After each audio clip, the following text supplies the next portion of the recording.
Oh no, we're live. What happened to the cat? Oh, what? Oh, you see that, Damon? I saw that. I saw that too. Yeah. What a great way to start. Wait, flick it back to it. Oh, that needs to be fixed. All right, so Damon, what episode are we up to? I just said 121. No, I'm gonna ask you again. Well, yeah, okay, so 121, right? Yeah, all right. You did say you were gonna ask. Yeah, yeah. All right. So tonight we've got Marley on. I'm gonna try and make some sort of introduction on the fly, right? So you're a DJ, you produce a little. Yep. Yeah. You've been going for like 2 years now. 3 years. Yep. See, I'm getting there. Like, yeah. I did read your bio that you sent me. I promise you, all right. You seem pretty cool. I am. Yeah. I think so. Yeah. So, this is the first episode I've done in 3 weeks. Like, I'm so, I'm just nervous about the whole thing. How did you get into DJing and music and everything? Because you play quite a bit out and about. Like, you play clubs, you play bars, you play all over the place. Yeah, I love my music. And you seem really professional in the way you do it, and it's good. Yeah. So, I've loved music my whole life. Mm-hmm. I played musical instruments when I was younger. Really? So I played piano and then guitar. Nice. How old were you when you played them? I think piano I would have been under 10, and then I think when I was around 10, 11 I got into guitar. Very nice. Yeah. How long did you play them both for? Piano not that long. Guitar I probably played for about 6 years. That's pretty good though. Yeah, So, I loved it. Yeah. Were you a bit of a rock star or? Yeah, I sung and play guitar, so That's pretty cool. Fun. So then with your production, have you started mixing in your own vocals and singing? Or? No, I want to. When I get the hang of the software and all that a bit more, I do want to do my own vocals and stuff. Yeah. Okay. And so you go under the name Destic, right? So where did that name come from? Everyone asks me this. I have no backstory to it. It was just someone in high school Facebook nickname and misspelt something, and then had this name Destic, and I was like, oh, that's cool. And so I just kept it around for just random stuff. And then when I became a DJ, I was like, yeah, that sounds cool. Yeah, because it's very unique. Because Yeah. it's like, you know, It's random. That's it. And like some of the other DJ names, you know, they take like vowels and they take like certain letters out to make it like, you know, seem cool and that kind of thing. But like, it's unique in its own way. Yeah. And if it's from a nickname as well, that's really good as well. Like, yeah, it just works. Yeah. So with the DJing, like, so you were playing guitar. Yeah. And you did that for 5 or 6 years, right? Yeah. And then how did you progress from that into like mixing and doing the whole lot? Like, I think when I was 15, what how I wanted to become a DJ was off that movie I watched. I think it was like Pitch Perfect or something, and the girl in there produced and DJ'd. I thought honestly, so cool. I thought you were gonna say that is this Zac Efron? Yeah. Everyone brings up that movie, and I don't think I've actually seen it. Neither. Like, Yeah, I feel like like, oh, you see that movie? Like, I was like, no. I reckon if I watched that, my heart will sink a little bit. Be like, no. that's not what we do. Yeah, Like, exactly. yeah. But I was just like, yeah, I want to do that. And then I got my first controller when I was 15, and just like taught myself the basics. I was, like, really What controller? shy.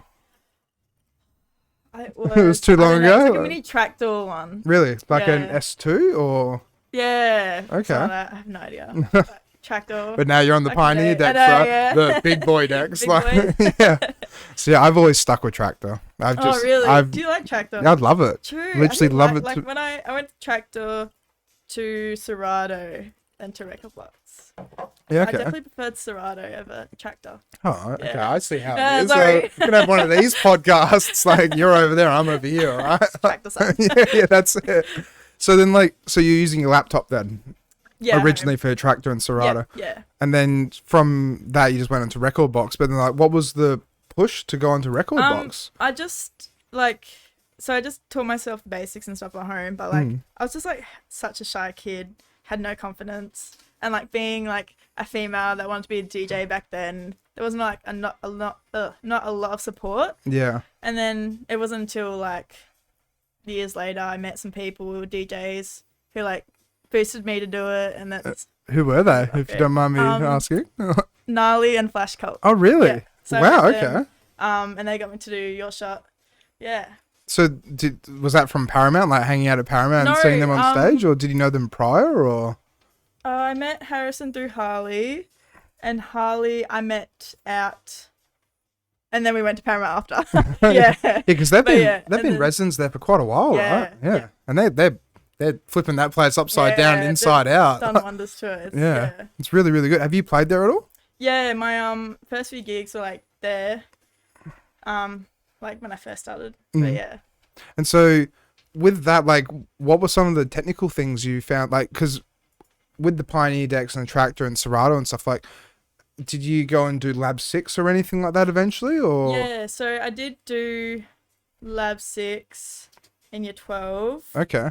It's quite expensive. Like, did you have a My part- parents like always supported me with that. Oh, stuff. Yeah. that's really cool. Yeah, That's 'cause, awesome. Like, they knew I loved it, and they always like boosted me to do it. But I didn't have no like other support, so it's kind of just like I don't know. But yeah, I did that. But then when I was doing Your Shot, like I'd practice at like mates who had actual CDJs. Yeah. So by the time I was like in the clubs, I was a bit more comfortable with it. And they were the 900s or Yeah, they 2000s? would've been, or? yeah. Yeah, okay, yeah. So then, like, with that very first, like, the very first did you say you bought a Pioneer deck at all, or? Yeah, I've got at home RX2s. RX2s, yeah. They're so expensive, though. Like, I mean, Yeah. compared to the CDJs, I guess. But like, they're like the best, like closest to CDJs. Exactly, 'Cause, yeah. like CDJ, there's so much more. But yeah. And so then you do private gigs and functions occasionally, right? Yeah. But then do you just, like, do you have a flight case and, like, lug that huge thing around? I or- actually only have like a case on top. Really? Yeah, I know. I should get like a big case, but I try not to do functions too much. Yeah, that's So- completely fair, yeah. But I should get one. But yeah. Yeah, we'll get into that later Yeah. on, because like functions and birthdays, it's like a whole nother ball Yeah, it game is. basically. And so then, like, where was your so you did your shot Yeah, from Your we were Shot. talking about that just before, Yeah. right before we started. But then, so Harrison gnarly push in your shot. How did you find that? Because that's Your on shot at the was moment. amazing. It Like, was really I good. recommend it to anyone. It was like the best experience. Like, you meet so many people. I had my instructor was Tina Says. Okay, And, yeah. yeah, she was great. Yeah, I tried to get her on. I emailed her and messaged her. No response. Tina, I'm not Tina, impressed. what are you doing? I really wanted to come on. But no, that would have been great. So then, like, how was the curriculum and the education behind it? Like, It was so good. Like, 'cause how do they run through it? Like, do they just go like, these are decks, these are faders, these are crossfaders? Like, it's like so it's like I think 10 weeks, and it's all hands on. So from day one, you're beat matching. I pretty much like I think the first lesson is just like beat matching, and then so here's a question for you. Yeah. For people that don't know, how would you explain beat matching? Just in case. And then I'll say my version, we can compare. Because I'm a tractor kid. My version of beat matching. Mixing in the two tracks, like Yeah. putting the tracks on top of each other almost, so they sound the same, or Yeah. Like, I always tell everyone's like your bars, like you always just tap your 4 bars. I always tap. I still tap to this day. it's a good thing to do though. Yeah, 100%.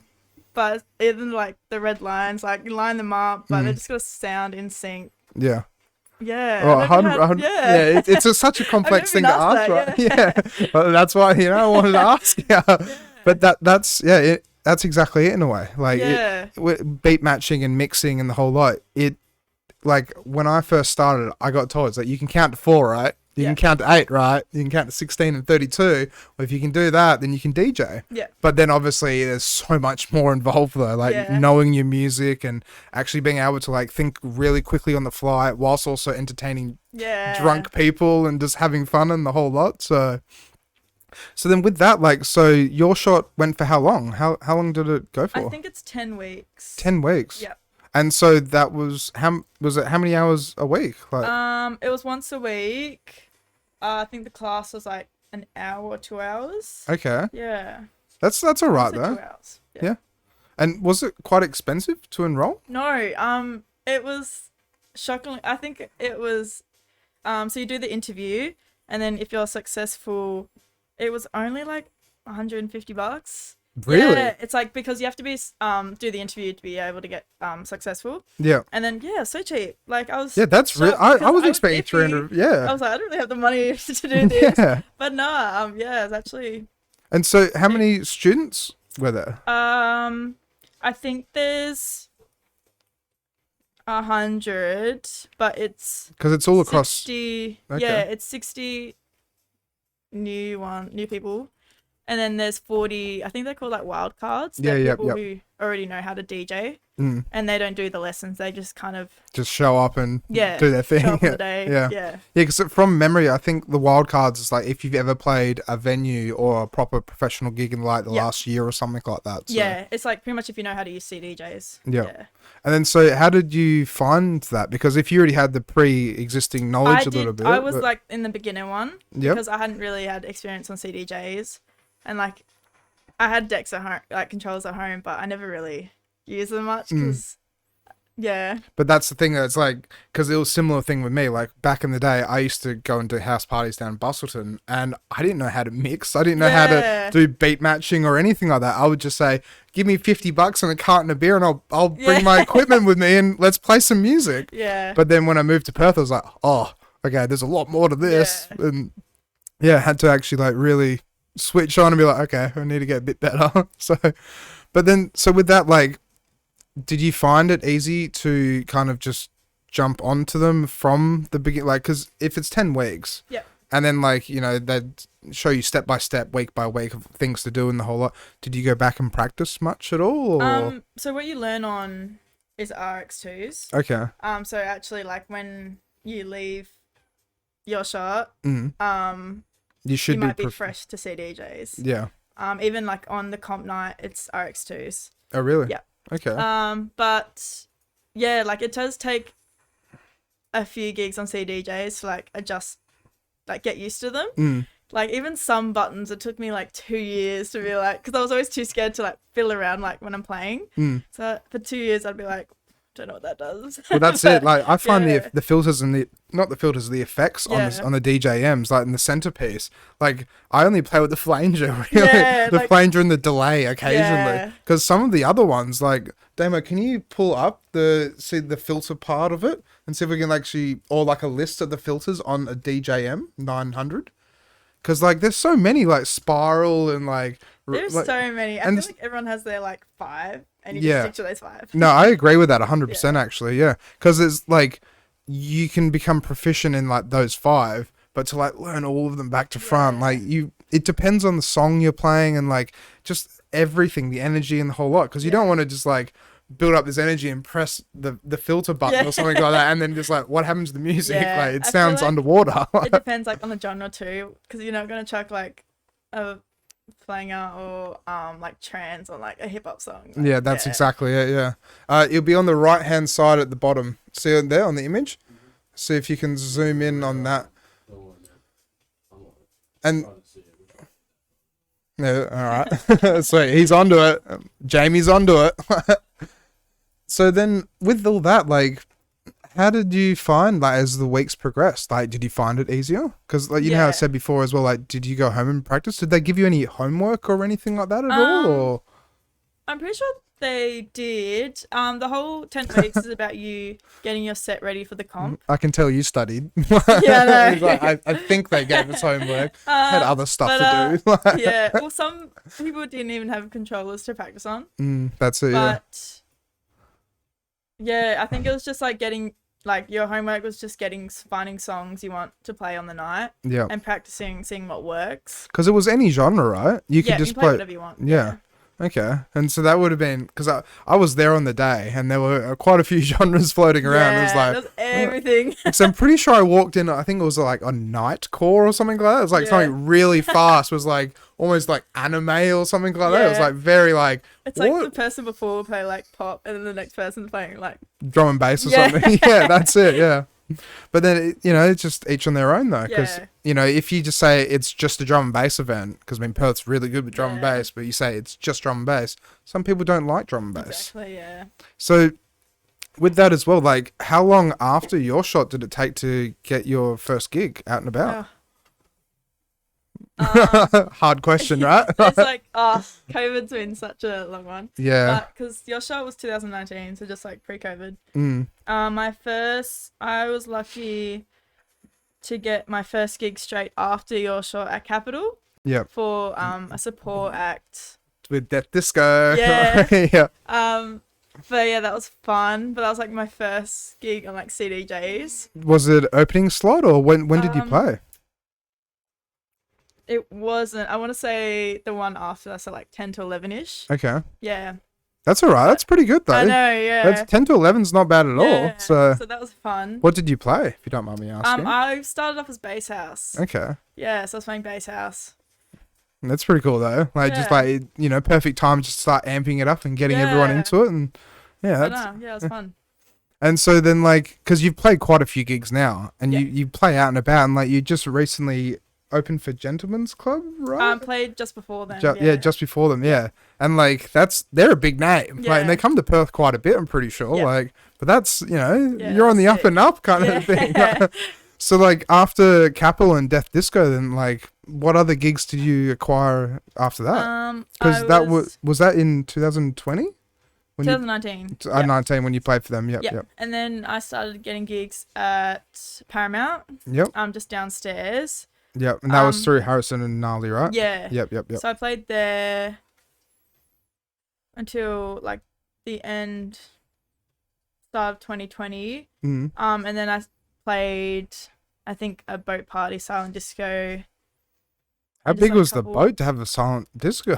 It was like an Australia Day one or something. Or it might have been in 2019, like Melbourne Cup Day, I think. It's through like Katie Okay. Banks. Oh, really? Yeah. Okay, through Banks and Co and stuff. Yeah, so, and then that's when I met Nick Thompson and Georgia. Mm. And then coming into 2020, Nick recommended me into Capital Corp.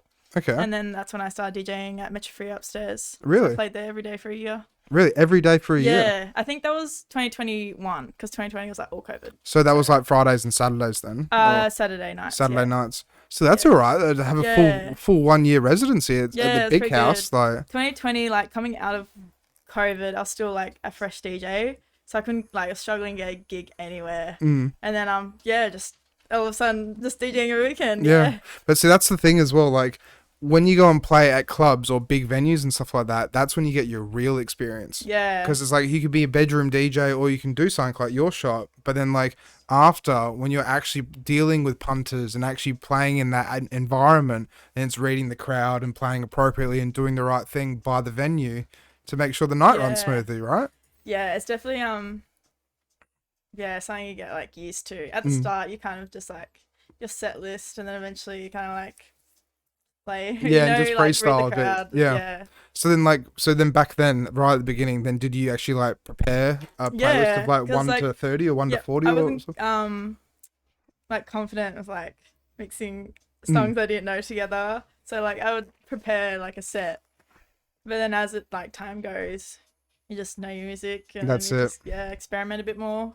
So then, how much music have you got now? Like, do you span off different genres and do you play bits and pieces of this and that, or? Yeah. So when I was DJing Metro Frio, I was a hip hop DJ. Okay. Somehow was known as a hip hop DJ. It was really hard to like get out of that because it was like not what I went into. But I play everything hip hop, pop, commercial, house.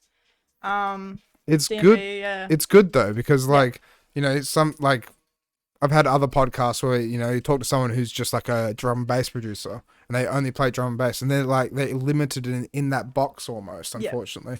And then like people know them as that. So then you go and try and apply for other things and they go, well, I don't know if you can play that. Yeah. That's literally was like trying to get out of hip hop. It's like, trying to get into like drum and bass and stuff. Like had to do a couple mixes.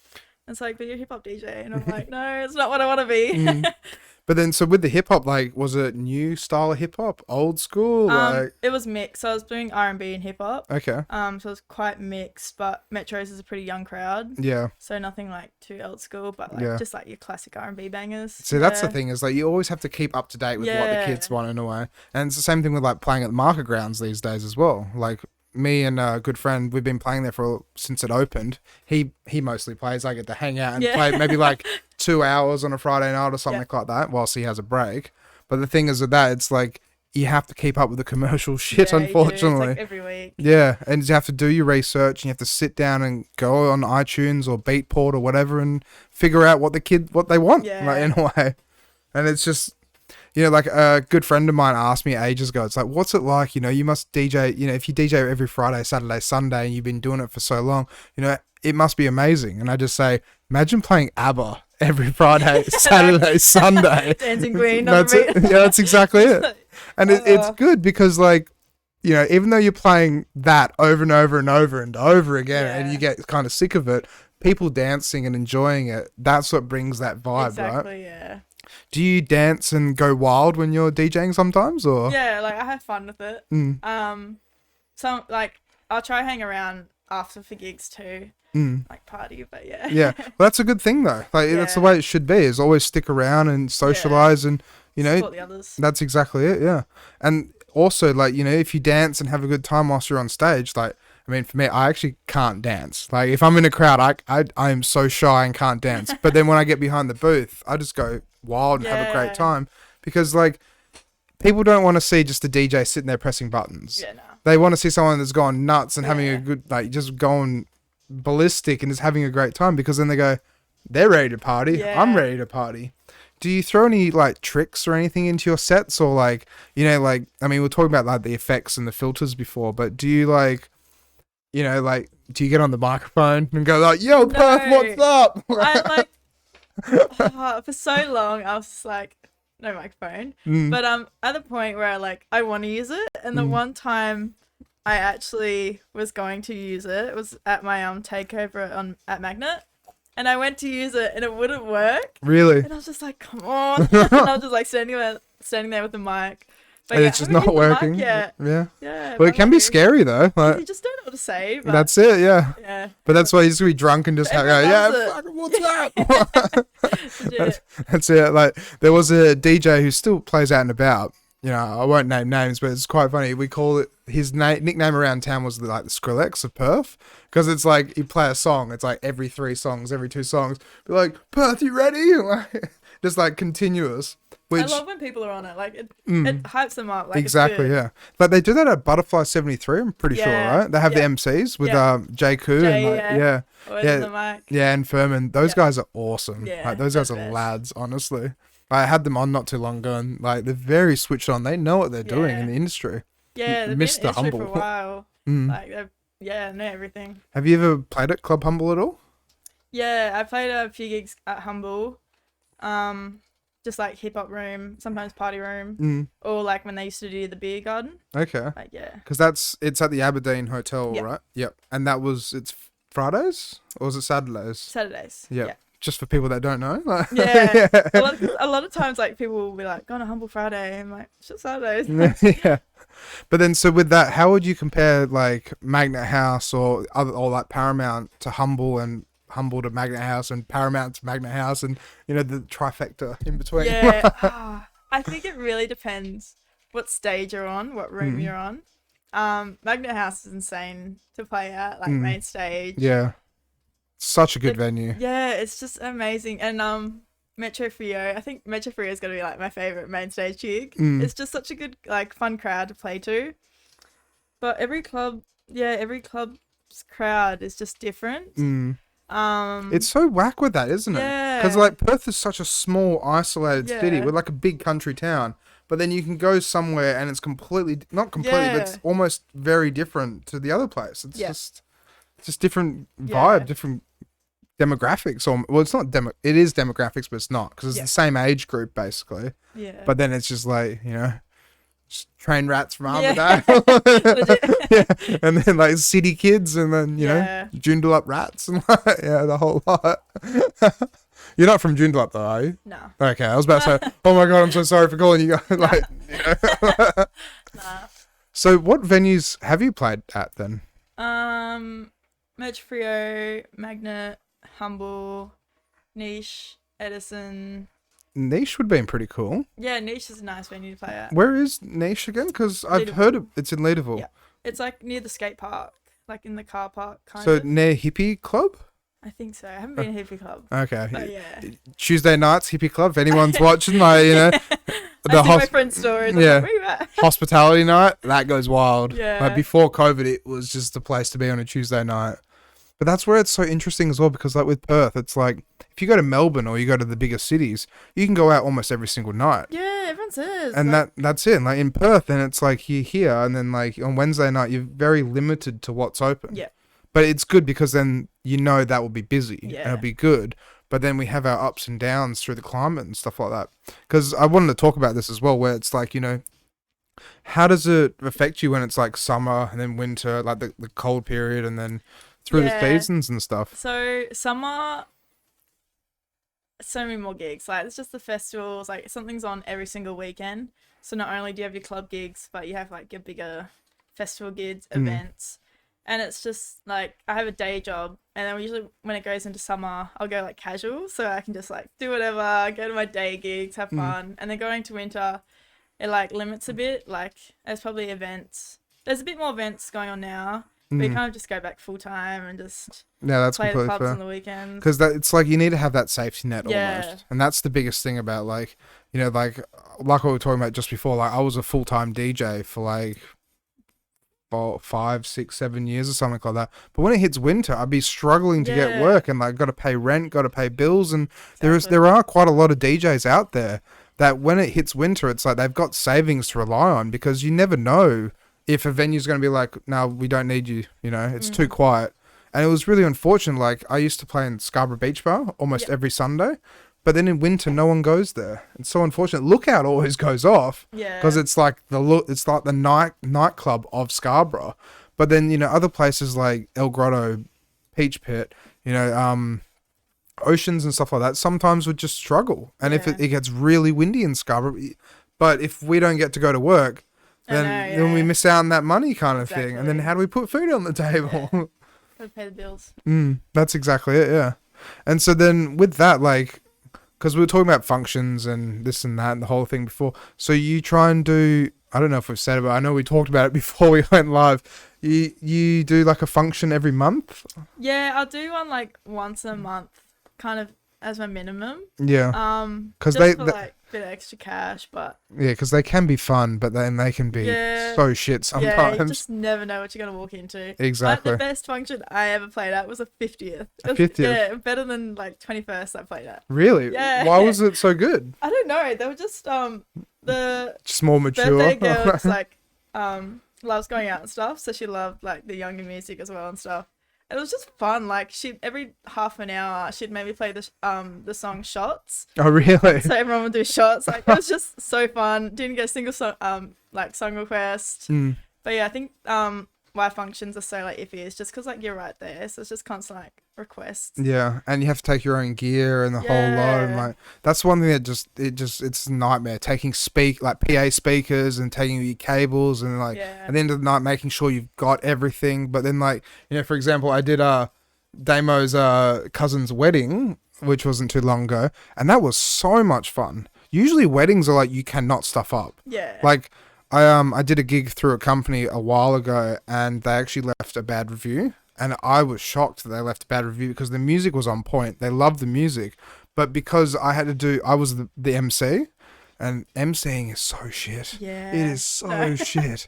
Honestly. Yeah, and like I had to do the housekeeping rules, and I just didn't really know where the toilet was. Yeah. So it's like, ladies and gentlemen, the bride and groom are just about to enter. The toilets are over that way, I think. And they literally left a bad review because they said because I said, I think they're over that way.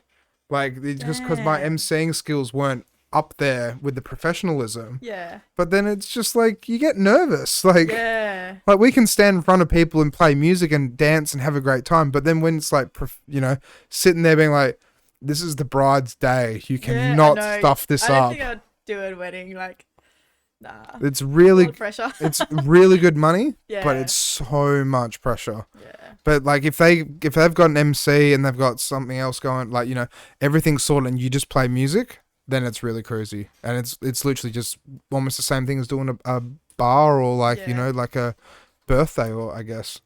So you did the silent disco though with Katie, right? Yeah. How was that? Because did you get fun. Did you get seasick at all? Like, nah, like did you have to hold on to fun. your like equipment? It's like wavy or this big glass swan one. Oh yeah, okay. I'm pretty jealous. Like, that looks pretty cool. Settled. Yeah, it's pretty nice. But nah, like it wasn't like rocky or anything. It was good. They had the main stage downstairs and then upstairs the silent disco. Yeah, okay. But yeah, that's fun. How many people were on the boat? Was it packed or? Yeah, it was a sold out. That's pretty good though. Yeah, I want to say like 100 or 200. That's not bad for a boat party. Yeah, it's a big boat. Yeah. I did a boat party not too long ago, and it was like 30 people on the boat, but it was just like a smallish boat. Yeah. And the thing is, like, we started going not over waves, but it was like not flat water. So I'm sitting there holding onto my laptop, holding on my table, and I just like, oh my god, like holding on my PA speaker, like just trying to make sure my shit wouldn't fall off into the water, basically. Yeah. But I feel like the bigger boats are a lot more. Have you ever played at the Raft at all?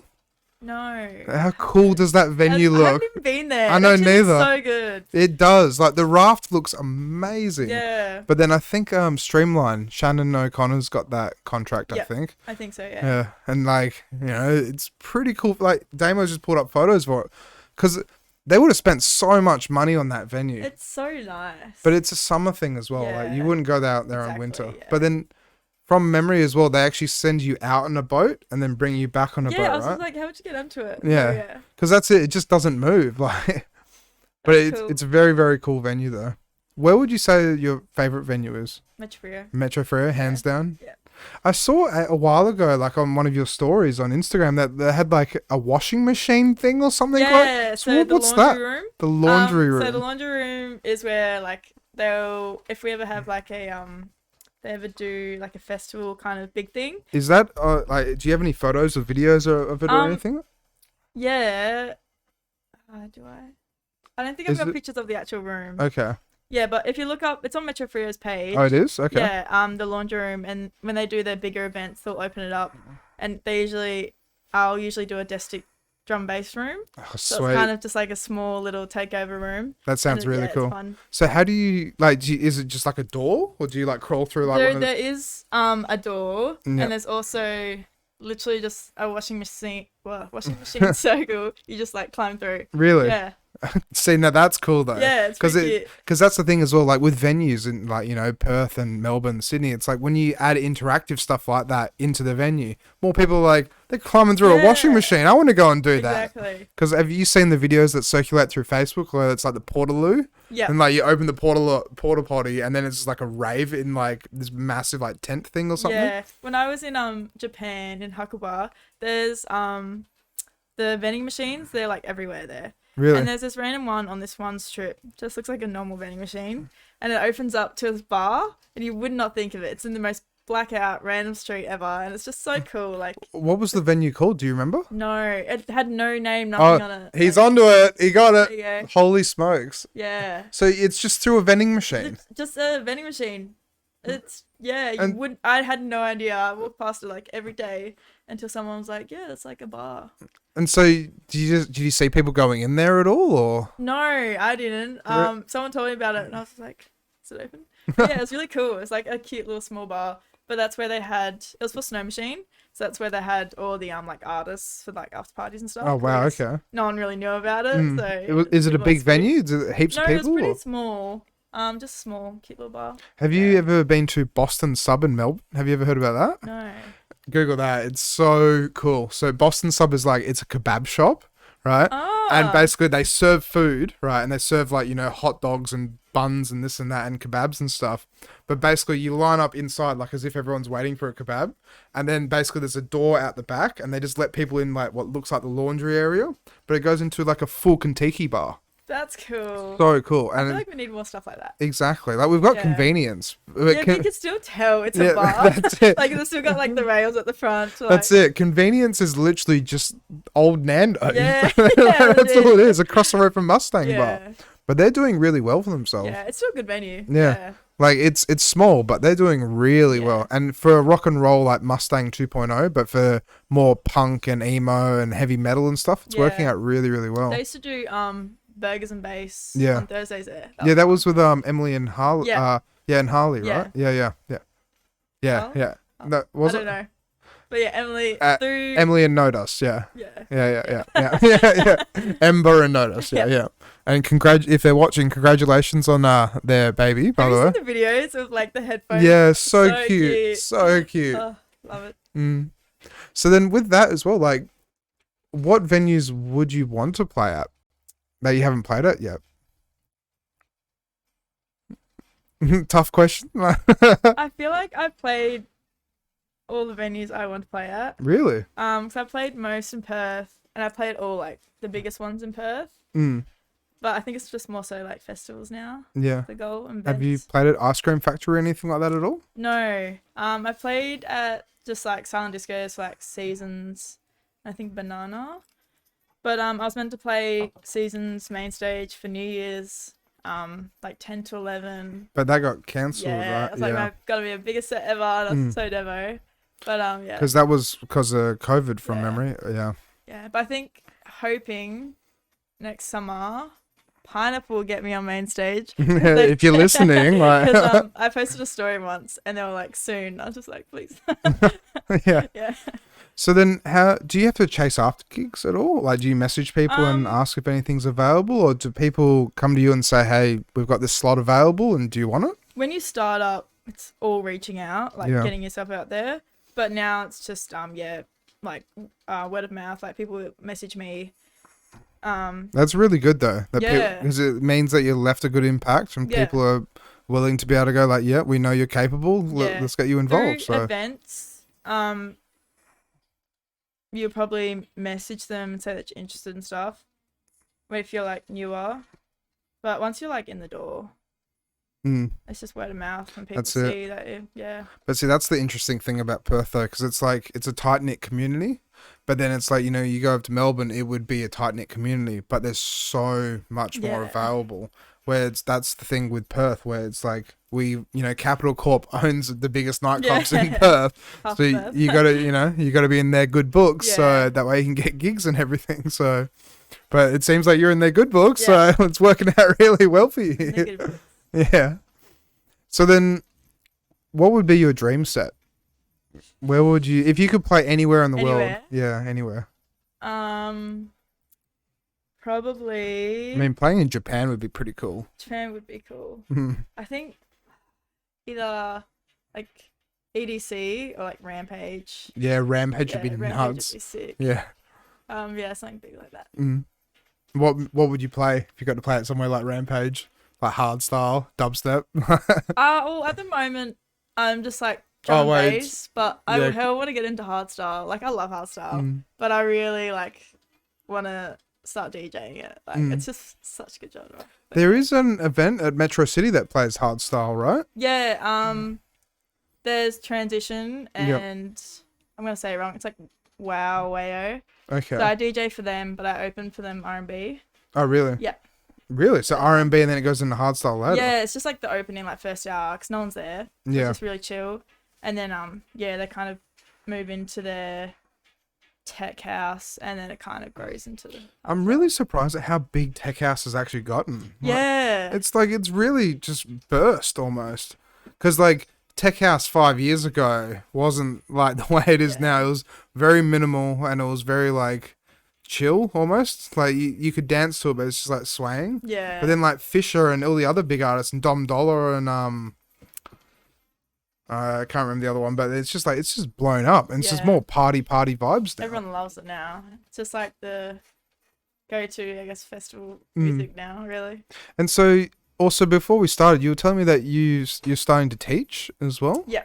So, Teaching at MRE Academy. MRE Academy. Yeah. So, what's MRE Academy, if you don't mind me asking? It's through Music Rock Australia, and yeah, we're just teaching at night time. It's me, Greg, Quincy, and I think Blackout has started. Oh, really? teaching as 1-800 Blackout. Yeah. Okay. But yeah, it's really good. It's just I think 10-week course.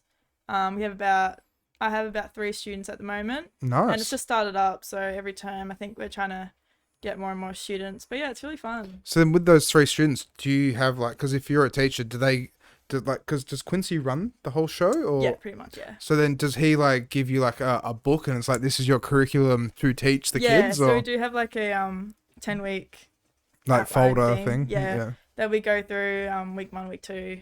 But there's also like level 2 DJs where we kind of like see where they're at and then kind of go from there. But it's really good. Like Yeah. it's fun, great learning experience. Like It's definitely, something like, different as well, because Yeah. it's not just playing to people out and about. It's like you're actually teaching people, and the thing is, like, you could be teaching someone, and then 2 years, 3 years down later, they're playing Exactly. big gigs and doing Yeah. this and doing that. And the difference between MRE and everyone else is when it comes to their 10 weeks, we actually bring the students out to one of our gigs and they'll experience like a back-to-back like live thing in a club, Oh, really? which like I don't think anyone else does that. Yeah, that's pretty Like, good 10 though. weeks. So on your then, own, do yeah. you work that out with the promoter? Like, if you're playing at depending, Paramount. we kind of work around their course outline, like what music they want to do, depending on what clubs they want to play at. Mm. So I have a couple that like are interested in like Magnet and stuff like that. So when it comes closer, I'll obviously like reach out to the club, make sure it's approved, and they'll just jump on, even if it's like 15, half an hour, little back to back, so they can experience it like Yeah. actually and get at least they have someone there, not just like throwing them under the bus for the first time. Yeah, exactly. Yeah, and then like you can actually be like, no, don't do that, don't do this, you're do kind of that. there for support. Exactly. Yeah. That's pretty cool though. That's Yeah. all right. Because like they last year and they had the institute, Yeah. but then Is that still going? no, that's dropped off. I actually interviewed Wilco not too long ago, and he just said like, yeah, it was good while it lasted, but he's on to bigger and better things. Yeah, I think that's so. good. Because it was really good by the sounds of it, but he had the right idea, being able to practice on actual nightclub speakers, like going and actually playing on that system and learning on the system. Yeah. Because it's so different, right? Playing on a nightclub sound system to, playing on your 12-inch So PAs or different, something, yeah. right?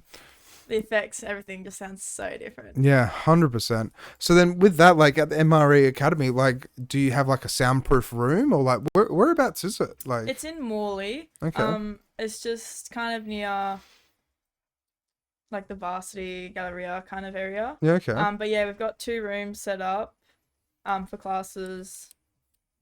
One is RX2 and then the other one we've just got CDJs in. Okay. Yeah. And so then like with because it's 4 teachers at the moment, right? Yeah. And so then it's just like, 2 of the teachers will go in on these days, 2 of the teachers will go in those days? So students will stay with us. So I'm teaching Monday, Tuesday nights. Yep. And then the others might be like Tuesday, Wednesday nights or Yeah, okay. So it's like a roster system kind of. Yeah. That's pretty cool though. Yeah. That's like, it sounds like it could work out really well. Yeah. Because it's only just recently started, right? Yeah, I think this term, or maybe like last term, was like the first time it's like really started. Yeah. But yeah, they've got heaps of like inquiries and stuff, so Yeah. it should kick off in Well, that's it, yeah. a bit of time. Because yeah. that's the thing is like what we were explaining before. It's like when you're a DJ, you can go buy decks, but who's going to teach you how to use it professionally? You can watch as many YouTube tutorials as you want, Exactly. but getting taught by a professional how to do this work, then you can learn from a professional in a way. And so, like, would you say you're more of a hands-on learner or a visual learner? Or? 100% hands-on learner. Yeah. And see, that's where, like, some people are theory. So it really depends on, like, with that curriculum, like, do you ask questions like that with your students and, like, do you give them homework or anything like that? Yeah, they do have, get homework. And we do, like, each session, like, we'll kind of run over the course. And there's, like, a bit of theory in the first couple of weeks, just going over, like, BPM, bars, like, CDJs, all the basics. But you can kind of, like, when you, like, put them on the decks and stuff, and then come the second lessons, you kind of pick up on what they remember, like the theory or like hands-on stuff. But I feel like with DJing, it's just practice. Like it's all hands-on. Like you can know all the theory, but it's just practice. Like, yeah. And so that's why I've always stuck with a tractor, because it's like, CDJs are an instrument, tractor's an instrument, like all different DJ decks. They're the same thing, but they're things are in different locations. Like everything can be like slightly changed. Yeah. So that's the thing, is where you practice and practice and practice on that. And then, like a good example I used to say a while ago, I haven't said it in forever, but it's like, so like Jimi Hendrix could potentially be really good at a Gibson guitar, but then you go and play from like a Gibson guitar onto like another one and it could just be slightly different. Yeah. Just the way it's constructed. And like, I can't remember the rest of that saying. I haven't said it in forever. That knew where you're going. Yeah, but yeah, you get what I'm saying? Yeah, okay, good. Yeah. But that's it. It is literally just like hands-on practice and being able to like, because when you're playing in a big room or like you got people dancing, there's a lot of pressure on you. Yeah. Because you have to keep that vibe going. Like you have to keep that dance floor going. Yeah. You have to be able to like talk to people and say, no, I'm not playing that song whilst focusing on your dance. Do you get many requests at all whilst you're out and about? Yeah, like they'll always, every weekend, there'll always be like one most of the time. And it's always going to be ABBA. Really? Every time. Or like when I used to play upstairs hip hop at Metro Frio, I'd have this one guy that's always like drum and bass. I was like, bro, it's a hip hop room. Yeah. Go downstairs. That's it. Yeah. Go talk to the main room. Yeah. Like. But it's always just, they always request something that's out of genre. Yeah. But then you just have to be polite and just say, no, I can't do it. Yeah. Do you ever get people that are just like, no, like, I'll throw $50 at you and then like. No, I haven't had anyone too annoying. My D&B upstairs guy, he'd just, every Saturday night, he'd just be there for ages. I'm like, bro, go away. So do you get, like, when you were at Metro's Freo, did you get quite a lot of locals that would always be there, or? Yeah. Really? Yeah. So I have a few that I like now know, regulars, because they're all pretty young there. Yeah. So you see them like every weekend. Yeah. Yeah, so that's the thing. It's what you do when you're young, right? But it's like fun. Like you see them every weekend, and you become friends with them, and it's nice. Yeah. Yeah. And that's it. It's just building the community as well. Because they say it's I can't remember who they is, but it's one of those things where it's like, if a punter goes to a venue and they have a shit time, the chances of them going back to that same venue, it's probably like 25%. Because like they'll walk past and they go like, nah, I had a bad time last time, or you know, I got spiked or I got into a fight or, you know, Yeah. someone try to, you know, chat to my girlfriend or do this or do that. It's like, nah, had a bad experience, don't want to go there. But if they have a great experience, then, you know, Yeah, I it's guess just that's that. why like we always have a favorite club. Like that's that's where you're exactly gonna go it. to. Yeah. That's exactly it. Have you ever played at Villa at all? Yeah, only first time on the weekend. For Oh, so that was Gentleman's my was at first Villa. time Villa, yeah. How did you find Villa? Did you like it? Yeah, I love Villa. It's so cool. Yeah, it's Yeah. very like it's different venue because it's like just long, right? Yeah. But then it's like, you know, you got people upstairs and it's like kind of just wrapped around. yeah, it's such a good venue. They renovated it too. Oh, they It's have so much renovated better. it. Yeah. They just fixed the carpet and that's it. Yeah, they just fixed it up a bit. Yeah, Same yeah. thing, but different. Yeah, because that place is just falling Yeah, I apart know. for a long time. But it's been there forever. It has Yeah. literally been there forever. So have you ever played at like Air nightclub or anything at all? Or No. no? But Well, it could be. you could be. My friend's in the works. Oh, okay. Yeah. Yeah, so you Yeah, got because the they've yeah. changed their music policy to more electronic. Oh, really? Yeah, it was so cool. I was there a couple of weeks ago and they're playing more just like house, and then they played a bit of hard style, drum bass. Like it was pretty cool. Yeah, okay. Yeah. That's all right then. Yeah. Because it seems like the demographics changing for Air. Because it used to be, you know, it used to be just more like hip hoppy and top 40 almost. Yeah, I would say. it was very like commercial. Yeah, and now it seems like it's, you know, it is changing up Yeah. quite a bit. So Yeah. that's really awesome. That's good to hear. So, what are some of the challenges you found with DJing overall? I'm throwing out all the tough questions here. Like, Yeah. I guess at the start it was like getting your name out there. mm, At the start, being a female in the industry, just get judged a lot more. it shouldn't happen though. I know, but like back then, I guess there wasn't a lot. Like there's so many more now, and it's like so good. Mm. And it's like good. Everyone, all the girls are like supportive of each other, which Yeah, is like that's really great good, because yeah. like it's such a male industry. But like it's a lot more support now, but you just have to be good. Yeah, Just like you Good at what you be do, yeah. judged if you like even do the slightest mess up. Some guy could do that. People brush it off like, oh, who cares? But it's like if you do it and be like, nah, you're trash. But yeah. but see, it's a like in a way like I was gonna refer. Do you ever record your sets at all? No. Okay. I've done like mixes and stuff. Mm. But not record live, yeah. Because what I've done in the past is I record, or I still do it. I record all my DJ sets and I re-listen to them again because then I can hear like that song doesn't work with that song. That doesn't Yeah. do that. I made that stuff up. Do this and do that. Because like when you're up on stage and you stuff up, the crowd doesn't really realize because they're drunk and partying and having a Yeah. good time. But then you're sitting there like, oh my God, I just stuffed up. Like, Yeah. I wish I didn't do that. Hit And like, everything. and you get it wrapped up in your head almost, right? Yeah. And like, it can be a terrifying experience. I mean, the way I've always said it is as long as the music doesn't stop, Exactly. it's okay. Yeah. But then even if the music stops for like half a second and it jumps back, I mean, maybe not a nightclub, Yeah. but at a pub or a bar, then it's kind of like, it's passable in a way. Yeah. Because they're just sitting down, chilling, chatting, doing whatever. But when everyone's dancing, it's like, Yeah, they're like, especially at the end of the night, we have to cut the music because like we're closing. That's when everyone's just like, another song. yeah. Boo. Have you done Yeah. many graveyard shifts then? Yeah, I've done a few metros. Did quite a few at Magnet House on Fridays. Mm. Cheek. Oh, really? You Cheek's played a coming Cheek? back. Cheek's coming Cheek's back? coming back. It Really? was announced today. Cheek's coming back next Wednesday. Back to the same place? Yep. Wow. Subi, yeah. That was Yeah, like my favourite venue when I it was like 19. Yeah, see, I only went there a few times. I'm a bit too old to go there now. But it seemed pretty cool, though. It was like a good very hangout spot. But it went to Hillary's for a while, didn't it? It was at Hillary's for about, It just didn't work, though, right? like 3-4 weeks, but we just couldn't pull the crowd. Like, Subi was good because it's quite in the middle, at least, like Yeah. north and south. But yeah, Hillary's just, yeah. Well, that Sorry. place was literally an institution, an establishment, Yeah. basically. Because it had been there for so long. Yeah. Like, such a long, long time. Yeah. And just worked out. It was cool. So have you done many other midweek events at all? Or? I used to do the Av. Oh, really? The quite a Avenue? bit. Yep. Is that still going? Because that was Yeah, on it's still going. Thursdays and Yep. Sundays, right? Yeah. Yeah, okay. That's still going. I still like now and then play there. Is that similar Thursdays. vibe? Hip hop and like R&B and It's pretty. I think Thursdays is more hip hop.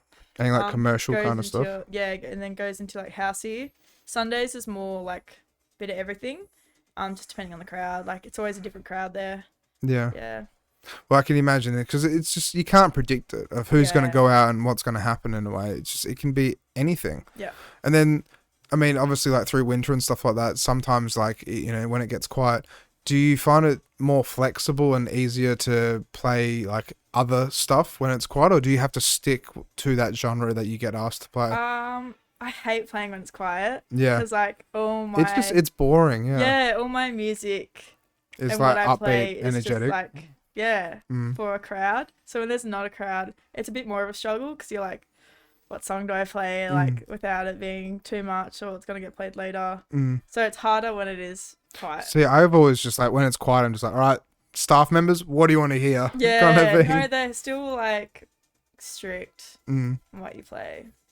See, that's like whenever I go out and play out and about, I always just freestyle and just play a bit of everything. Yeah. And like, if they ask me just to play a single genre, it's like, do I have to? Yeah. Because like, do you find sometimes it's repetitive, but like, if you do just drum and bass events, then it's like, because with your music collection, like, is it quite big? Or Yeah. And then, so do you kind of like always throw in fresh stuff whenever you play out and about? Yeah, because that's the way to do it. Like, yeah, most of my gigs now, like, I'll only play like open format, which is like everything. yeah. But rarely I'll take a gig unless it's drum and bass. I'll take a gig that's just hip hop. I'll probably never do a pop gig. It's just not my thing. Yeah. Hip hop, I don't mind. Like now and then, I'll take it. But yeah, unless it's like electronic, it just gets repetitive. Yeah, because when you play pop, it just feels like your heart's getting taken out Yeah, of your it's chest. like, Britney Spears and all the other stuff. Taylor Like, Swift, yeah. See, I just try and like, I'll play pop music, but I just won't play that stuff. Yeah. I'll play the better side of pop, Yeah. which, some people like, play Backstreet Boys. No, Yeah. I'm not doing that. And I'll just say like, there's someone on after me or there's someone before Yeah, me. well, You should have the asked them. next DJ. That's it. I'm not doing that. Yeah. What's the longest DJ set you've ever done? I think 6 hours. 6 hours, really? Where was that? I think it was a function. Function, yeah. Yep. Actually, I did play 6 hours, 5 hours at a bar once. Really? Yep. Do you enjoy it? What bar was that? It was in like Rockingham, I think. Oh, really? Yeah. I want to say like Was it liquids or? pink flamingo. I don't know. Okay. Yeah, I don't know. It was like when I first started. Because is that the one where they've got the one called not up floor, top floor or something like that? So I think there's a bar. I've heard of Top Floor. Yeah, that's in nah. Mandurah or Yeah, something, Mandurah. I think. I think that's like the only club in Mandurah. Can you look that up, Damo? Because top floor, like, I think that goes off, but it's like the only thing that's down there in a way, like, Yeah. that they can actually go out and party at, kind of, in a way. But then, yeah, so like with that 5-hour DJ set, how did you find it? Like, did you? It's really chill. Like that was like really chill. I didn't really, like you just play play music? a lot more. Yeah. And it's like most of the time for functions, I'll be like, just send me a Spotify playlist, and then I'll kind of have all their tunes there.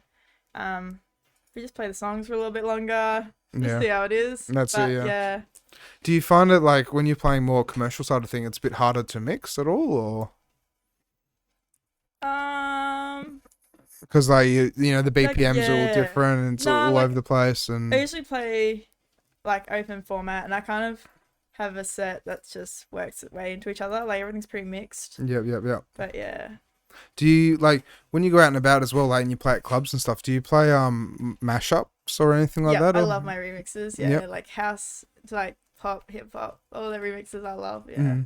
Yeah, because I just find like a lot of people are doing that these days. Yeah, I love it. I have so many like drum bass ones too. Just everyone loves it because it's like it makes it easier by the sounds of it, and it just to jump around between different genres or play classics that people want to hear, but then also keep that bass house genre going or house or that's it. Yeah. So do you jump? Well, no, because you don't jump around between genres much though, like. Yeah, if I'm playing like main stage gigs, I play like mix of like hip hop, commercial. Yeah, house. yep. But then if you get booked for a drum and bass gig, then it's just drum and bass. Yeah. Yeah. Okay, that's pretty cool then. Yeah. It's not too bad. So then you've got a day job as well, right? Yeah. And so like, how have you found, like, what do you do for your day job, if that's all right with me asking? Yeah, that's right. I work at Platypus Shoes. Okay. Yeah. And so with full-time. that, like, do you work on weekends sometimes, or? So then do you find it like, you're too hungover on Friday night, and like, you have a Everyone big who Friday. has me on and then- Instagram, like every Sunday morning, I'll do this Instagram post Mm. of like me at work when everyone knows I was out to like the AM on Yeah. Saturday. But usually, like, I've been okay. I've had some days in the past where I've been rough, but usually, like, You just don't want to deal with people who's like, can this shift end? yeah. Yeah. But lately I've been pretty good. 'Cause I Mm. start a bit later on Sundays, so I get that extra sleep in. So, Mm. but yeah, like I'm constantly exhausted because I feel like I just work every day. Yeah. But it's But fun. you're making money and Yeah. it's working out all right. Yeah, So I enjoy it. yeah, and that's the thing, is you always keep busy, Yeah. because that when you stop doing things and you get a bit complacent, then it can lead to all sorts of mental Yeah. health problems, Yeah. unfortunately. Because like even for example, like with me, like I'd be working Friday, Saturday, Sunday, and that would be all the things I'd be doing, and then Monday to Thursday, I started this, which I got really excited Yeah. for this, but then when I'm not doing anything, it's just sitting around the house playing video games. Yeah. Like, I want the weekend to be here. Yeah. It's good to keep yourself busy. Because it's just the excitement is being like, I get to play here, here, and here, Yeah. and it's like, I hope it's busy. I hope I get to do this. Hope I get to do that. Then sometimes it can be a letdown when you go out and it's not as busy. Yeah. But see, you're lucky because you're playing at nightclubs where most of the time they are flat out Yeah. anyway. So they're party venues and stuff.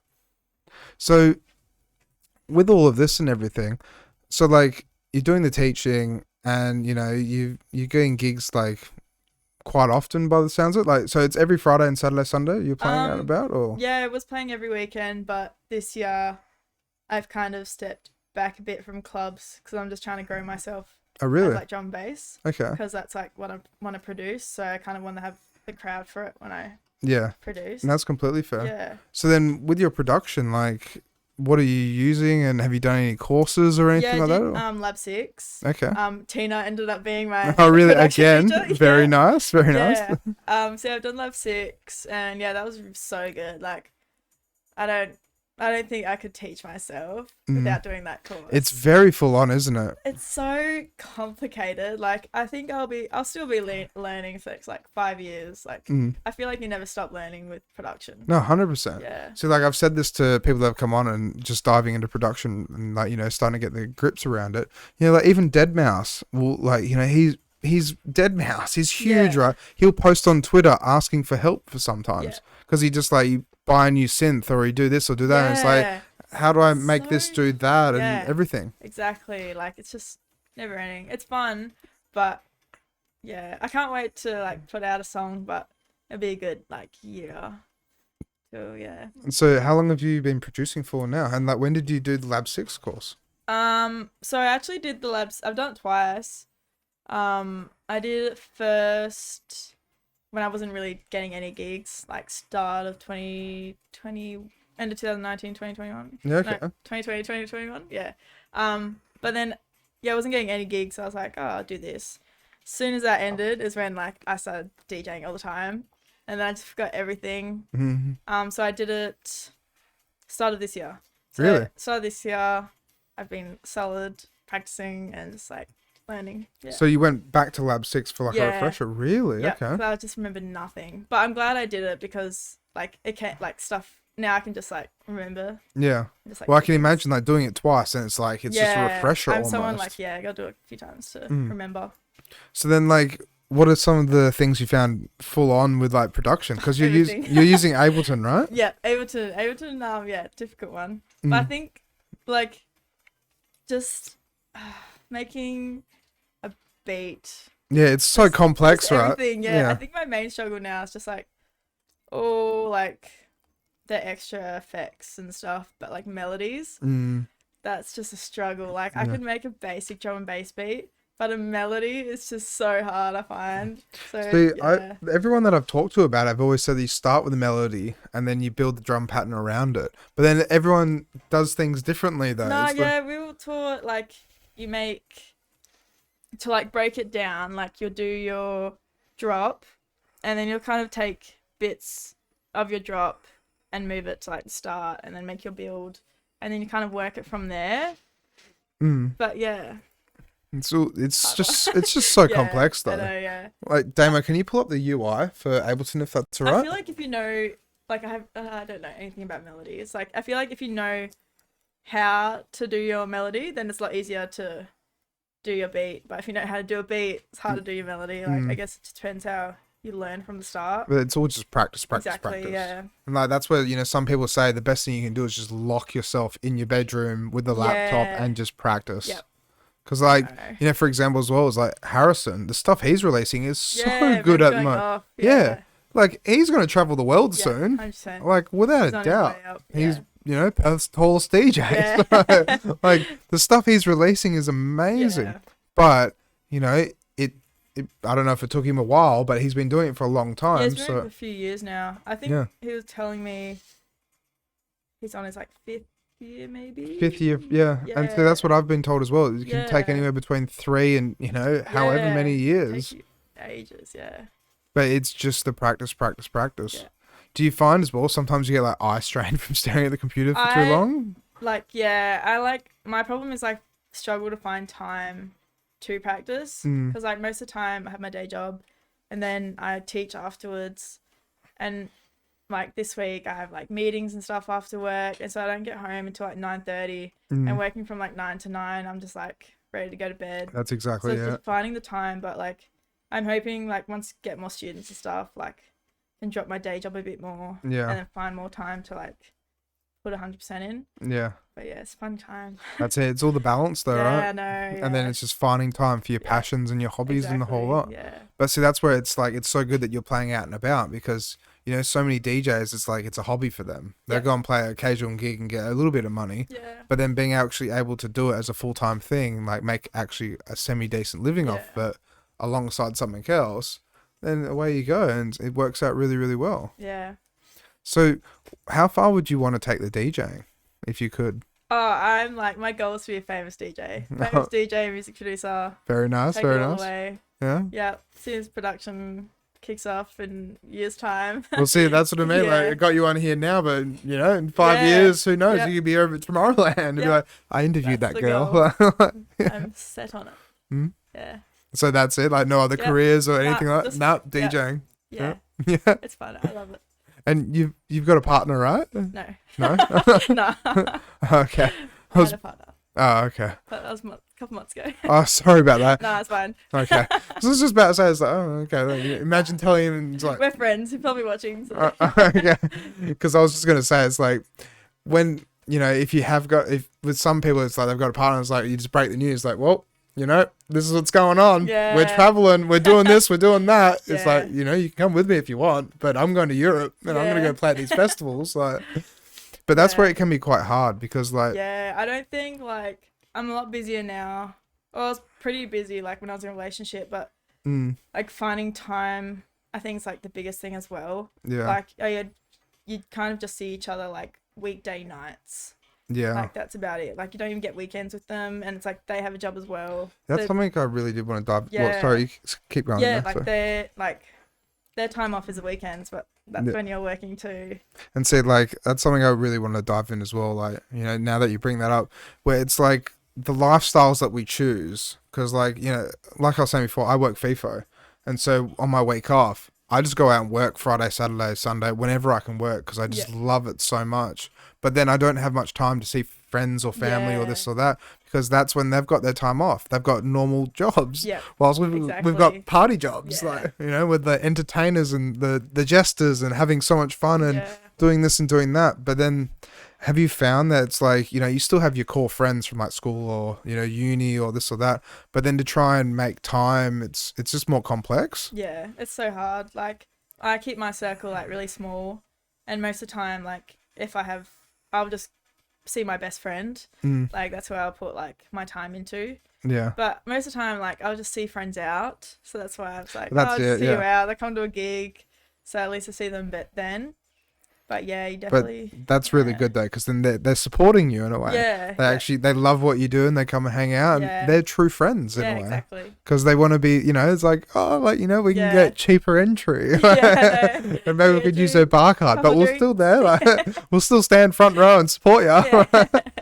But it's just, it's being the cool cat of the group almost. Yeah. Because it's so much fun, right? Always gotta know the DJ. Yeah, that's it.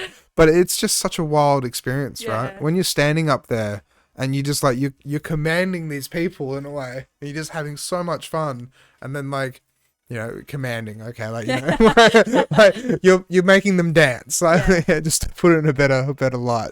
But it's just such an experience. Yeah. It's so different from, It's like the best feeling. that's it, yeah. Yeah. And like when you get off stage and you're sweating and you're just like absolutely stuffed because you just like partied your ass off, then you're just like, yeah, no, I did a good job. Yeah, it's fun going into the crowd after. Yeah. Everyone's always like, good set, man, Yeah. set. Like, everyone's so nice. Yeah. Yeah. And then it's, going home and then like hitting the hay and then just like, I had a good night. Yeah. Because like, I'm almost 30 now, but the way I've explained to a few friends when I was up north was just like between 20 and 30, I've just had the absolute time of my life. And like, I don't want to stop DJing. I want to Yeah. keep doing it for as long as I can until I drop. But like being able to look back on your younger years and go, I had a really good time. Because, some people, they go and work jobs that are like really, really stressful, really, really full on. And they, sometimes life gets in the way and they don't get a choice or this or that. But, like I've got a friend who works 4 weeks on, 1 week off up north. Damn. And Yeah. imagine that. Like he Yeah. comes back home and everything's changed. Like she's not with him, or this is not what's going on, or whatever the Yeah. scenario is. And it's like he just comes home and is like, oh, what's everyone up to? Let's go get beers. Oh, I've got kids now. Legit. Yeah. And it's just like, we all get older, but then it's just part of, doing what you want to do in a way. Yeah. So you were at uni as well? No. No, Nah. you weren't? Nah. Oh, I thought you said you were. Nah. I Nah. did do uni Sorry. once upon a time. Yeah. But Just yeah, partied too just much? didn't have time. No, Yeah. so I didn't know what I wanted to do. Mm. So I went to uni to do teaching and sport exercise science. Okay. Very nice. But the but DJing just yeah. took a hold of you? Yeah, that Right. was like before I started DJing. Oh, And okay. I'm just not a study person. Like I'm very like I'd like to work. Mm. Yeah. No, that's fair. That's Yeah. it's a good way of looking at it. Yeah. Because like, you don't really need that bit of paper sometimes. I mean, if you want to be a lawyer, you do Yeah. need that bit of paper. But then, if you know the right people and you're dedicated and you're really interested in what you're doing, sometimes you can be at the right place at the right time, and you go off on that adventure and go off on Yeah. that ride. Yeah. So yeah. So I've kind of run out of questions. I haven't done this in 3 weeks. It's been such a while. So with the DJ and the production, so you haven't actually released a song yet though, No. and you want to try and get it released in a year, so Yeah. or try and get something out as soon as possible. Yeah. Will you go out and play it out and about straight Yeah. away? 100%. Yeah. Because I can imagine it'd be such a good experience. Like I made this track, they're dancing to this Yeah. track. This is Definitely. I feel like I'm not in a rush into in releasing production. a song. 'Cause, like, Yeah. I want to release my first song on like a banger. Like I don't care if it takes me a year and a half, 2 years. Like I just want my first, because your first song can make you take off if you do it well enough. Exactly. Yeah. So like I'm just committed to my first song to be the one. So yeah. Have you ever thought like when you do start releasing music, like approaching a label or? Oops, excuse me. Yeah, I know nothing about that stuff. It's but, pretty like, full on by the sounds of it. Yeah, I know like most are under management or Yeah. something now. But Have you ever Yeah. considered getting manager as well? Like to help you do bookings and like put you places and yeah, so I've actually going under an agency. are you allowed to disclose that agency? Yeah, I'm just like I'm gonna say it wrong Yeah. because I can read it, but I can't say it if I'm It's not. not Poster Child though, is it? My Conics one. Myconics. Artisia. Okay. Yeah. That Cool. agency. So I'll be going under theirs, and he does so all private bookings and stuff, all clubs and stuff will go under him, and then he kind of tells us, yeah. That's pretty cool though. Has he Yeah, got many different. people from Perth or like? Yeah, he's got I think 11 DJs at the moment, and then over the next 6 months. I don't know, but he wants to go to like 20. But Okay. yeah, he's, I think, been doing it for 6 months, or maybe nearly a year. Yeah, all right. And so will that be like stuff over East as well, potentially? Or I think eventually, yeah, he wants to go. That'd be pretty into cool. festivals and everything. Yeah. That'd be really cool. Yeah. That's your foot in the door. Yeah. That's yeah, like, that is your exactly. foot in the door. And it'd be amazing just to see like what events and what things you actually get to go out and do in a way. Yeah. Yeah. Definitely about knowing Mm. people. Yeah, I can imagine it could be like quite, you know, not scary, but it's like all of this is happening. Like I hope this happens the way you want it to happen in a way. Yeah. Because like, you know, you can count your chickens, but you know, you don't want to count Exactly. too many or do this the right Yeah. way or wrong way or Yeah. yeah. No, yeah, when he asked me to join, I actually had a couple others ask me at the same time. Really? But yeah, I picked his one. Yeah. Really? I thought Okay. it was like the one that was really gonna grow. Yeah. 'Cause he's got so much planned and he's done so well with it. Mm. Yeah. Because Myconics was Myconic. Myconic. Yeah. So who's that? And that's Michael. He he's like one of Perth's best DJs. I think a lot of people will say like he's really good. Okay. But yeah, that's his agency. I feel bad not knowing him now. He's more. He does a lot of like electronic music. Okay. Whereabouts does he play he does out like and about? hard style events. Okay. He also plays at Butterfly. Oh, I think I've heard of that guy actually. Yeah. Because I've heard there's a guy over there at Butterfly that people have said is like Perth's Yeah, best he's playing- DJ. This Saturday, I think. Okay. But yeah. I don't know. But yeah. Oh, that sounds cool though. Yeah. That sounds really cool because it's stepping stones. Yeah. Exactly. Have you heard about like the trap of becoming like being a producer within a label at all? Me? Yeah. Oh, I don't know. Yeah. Like. So Yeah. I've heard from so like, do you remember a group called Command Q at all? No. So Command Q, they were quite big within Perth, and they ended up getting signed to Mad Decent, so with Diplo's label. Yeah. And like basically, Diplo came to Australia. He played on the East Coast, and he came over and played here. And they do this thing with Mad Decent where every city that they go and play in, one of the local artists with their up and coming music, that Diplo will play his music or play their music. True. And so Diplo chose their music, played it, and was like, "Yeah, I like this. Let's sign them on." Problem is that Mad Decent was like, "All right, we'll sign you on, and we can give you 2 gigs a month playing huge festivals over in America, and you can travel all around America and do this and do that."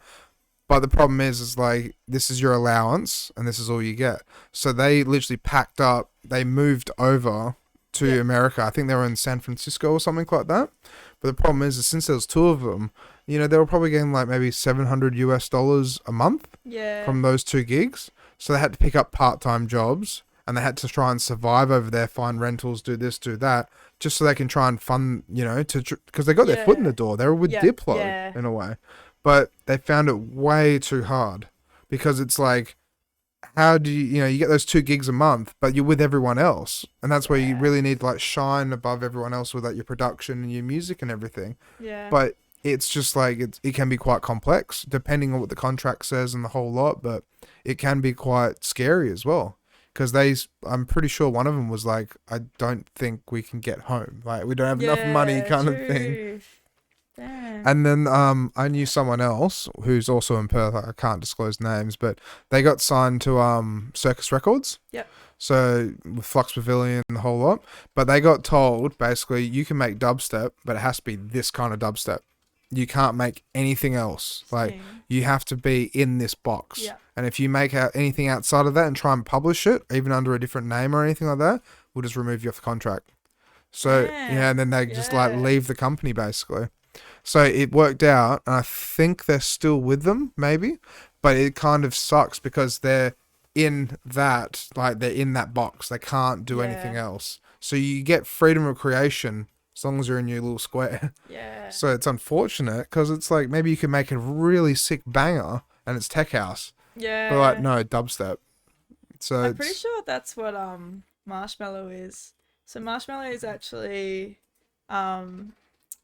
bloody marshmallow. it's actually I think it's like 3 DJs Really? who are, I don't know exactly who, but Yeah, it's alright. Yeah. 3 like big electronic, like more, like dubstepy scene, I guess, who put Marshmello they use Marshmello to be able to produce other music without associating with them, because like a lot of people like will follow you for that genre of music, so they could do something else and not like lose a crowd or anything, and like still do both. Yeah, okay. Yeah, because I remember seeing with Marshmello, it's like at one stage, like he took his mask off and it's everyone. yeah, it was Tiesto. And it's like I'm pretty sure it's a bunch of different producers, so that they could produce other genres of music. Yeah. Yeah, because that's the thing is like he did really well. Like I think his name was originally .com, the guy who originally came up with the idea, and then it branched off into that because it just took off. Yeah, He became like the kids' favorite basically. But even though that song was like I want you to be happier. Yeah, it's like, that's such a good song. It's a good song, but it's like so depressing at the same time. Yeah. It's like really depressing.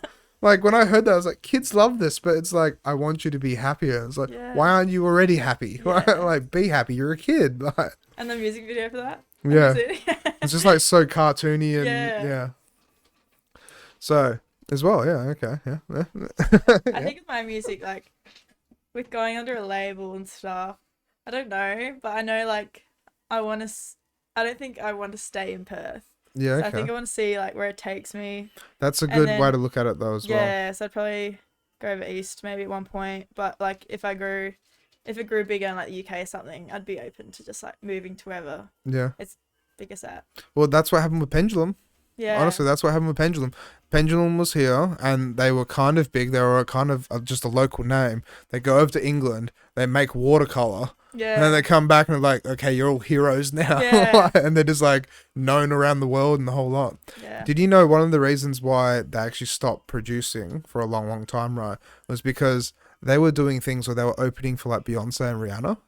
True. Yeah, because they were that big of name that they were putting them on the same bill as like people like that. Yeah. But then it's like they just didn't want to. Like Rob Swire was just like, we're drum and bass. Yeah. Like, why are we opening for Rihanna? Legit. But it's America. Like they, it's just Yeah. huge names, like massive, massive names. People want to see Rihanna, but they also want to see Pendulum. Yeah, So no. it's like, all right. But no, that's a really good way of looking at it though, because like if you're open to moving, or if someone said like we want you over here, it's really good. Yeah. And the other thing as well is that if you make a name for yourself in Perth, like ages and ages ago, I've got a friend who lives in Melbourne. He's like, you should come over to Melbourne and try and DJ over here. And I said to him, well, the best thing I can do is make a name for myself in Perth, then move over there. Yeah. Because exactly. you got not player base, but you got like a fan base in a way. Yeah. And so the fan base in Perth and WA already know who you are. So you go over there and then you've already got that audience. Yeah. And then they go, well, she's popular here. Yeah. She must be doing something right in a way. Yeah.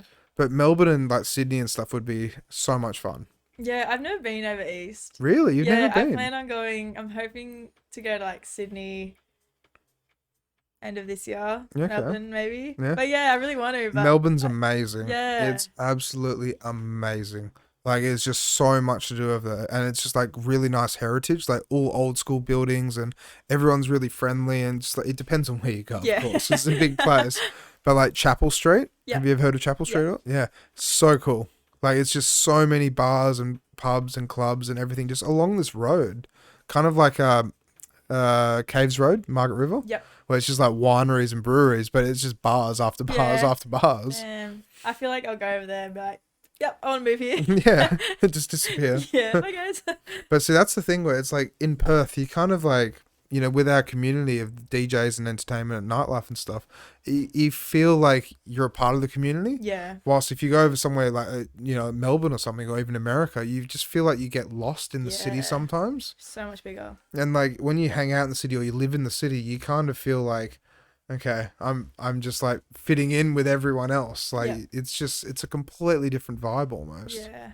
And it can be quite scary sometimes, like a little bit daunting. Definitely, yeah. But like if you're going over there as a tourist, then you're like, yeah, okay, Yeah, let's just exactly. do this, let's do that, let's have a good time. Yeah. So you're going over to Sydney at the end of the year then? Hopefully. Hopefully. Plan on. Well, just message a few pubs and bars and Yeah. nightclubs and be like, hey, like I DJ in Perth, I play at these venues. Do you have anything available? Yeah. Because definitely will. you'll find out that they probably will be like, all right, no, we'll get you in. Yeah. Because they'll, they just put it on the bill, and they put your face on the poster, and then it's like Perth, WA, bam, people will go. Yeah. Because even over here, sometimes as well, like it's happened for a long time, but they've got like people that are English, they're from the UK, but they've been living in Australia for 10 years, and they'll just put their name UK. Yeah. And it just sells more tickets. Oh, they got international in.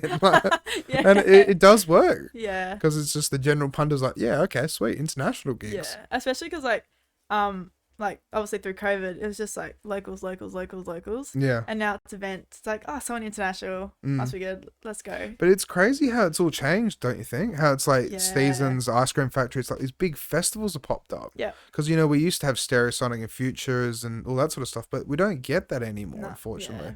So it's all locals, which is really good, and they still sell, Yeah. sell Everyone out, still basically. loves it. Like, it's a good community. Like, it's very like supportive. Yeah. Yeah. Yeah, and everyone helps out each other and the Yeah. whole lot. But that's where it can be so interesting because, like, nightlife and hospitality can be toxic, but then it can be so supportive at the same time. And that's where it's just like, it's good because like the toxicity stands out and people get squished out and pushed out. But then sometimes the people that are toxic are still in like kind of a bit of a power role. Yeah. Or they control an event, or they own a nightclub, or they do this or they do that. Yeah. And then you kind of just have to bite your lip and go, Yeah. just ignore it, right? Yeah. Feel those around. Yeah, that's it. Yeah, glad you agree. Yeah. So, because I wanted to talk about this as well, because we had Ali on a while ago, Ali Val, and she actually really brought up like a really important thing where like being the token girl on a lineup. Yeah. Like, how do you experience? Like, has that ever happened to you at all? And like, Yeah, I've played gigs. Where you're the only girl in the lineup. It is like it's a good feeling at the same time. There's a lot more positivity to it now rather than like there's a lot more female DJs, so it's more normal like now. Yeah. But I guess there is a bit more pressure on you, and there's a bit more like people will watch you a bit more, if that makes sense. Yeah. But like But that's it's good feeling also knowing like yeah. because in my opinion, it should just people are people. Yeah. Just who cares? Just book anybody. And like, I mean, obviously don't just have an all guy lineup, Yeah. but like, do the right thing and then just make it mixed and, even get the It's crazy now. Like if there's not a female in the lineup, it's so frowned upon now too. Yeah. Like there's a lot more push for female DJs, which is really good. But it is just, it's one of those things, but Yeah. it's a growing community, which Yeah. is great, but it should have just always been like that. Yeah, should have, Like, yeah. honestly, like it's just like with rock and roll and bands and the whole lot back in the day, like you still get like Dire Straits and you still get like, Fleetwood Mac and like, Yeah. like Eurythmics and all the, the female bands and like Joan Jett and stuff like that. And that was just normal. But then it's like, why is it different between that and then DJs? Like, Exactly. should be the same thing. It should be. But then like, you don't ever get any pressure to be like, because it's such a hard subject to bring up. But like, how like some places say like an Ibiza, they get like literally just like girls to DJ in their bikinis and stuff like that. Yeah. You don't ever get pressure to be like, No, like everyone you just represent yourself. yeah, which how is you a wanna good be, thing, like, really yeah. good thing. Because like, how they used to Yeah. say it's like sex sells kind Yeah. of thing. Yeah. And it's wrong in a It way. is, yeah. Like it should, as you said, you should just be able to get up there and just wear whatever you want, Exactly. do whatever you want, Yeah. well, as long as you're playing music and Yeah. doing DJing and doing Yeah. your job, but just have a good time. Yeah. Because then that's what matters at the end of the day. Because it shouldn't be about just making money and dollar bills and the whole lot. Yeah. It's support and industry and the community. So with like your functions that you do like once a month and stuff, how do you go about finding them? People reach out to me. I kind of just promote that I do them. Yeah. And through, they just like message me. do you do it through your Facebook page or anything like that, or like? Yeah, both through Facebook and Insta. Yep. Through messages. There's also like a group where people like go to find DJs, Okay. and you can always like comment there, like, DM me for a quote or whatever. Yeah. Yeah. Because I've But seen yeah. that, like, I've seen those pages, like, Perth Fun DJ, and it's, like, Yeah. so many people comment on. It's such And a big group. Yeah, and I find Yeah. it can be a little bit toxic as well. Yeah. Like, where people are just like, no, I'll do it cheaper. And it's, like, almost Yeah. doing it for nothing in Yeah. a way.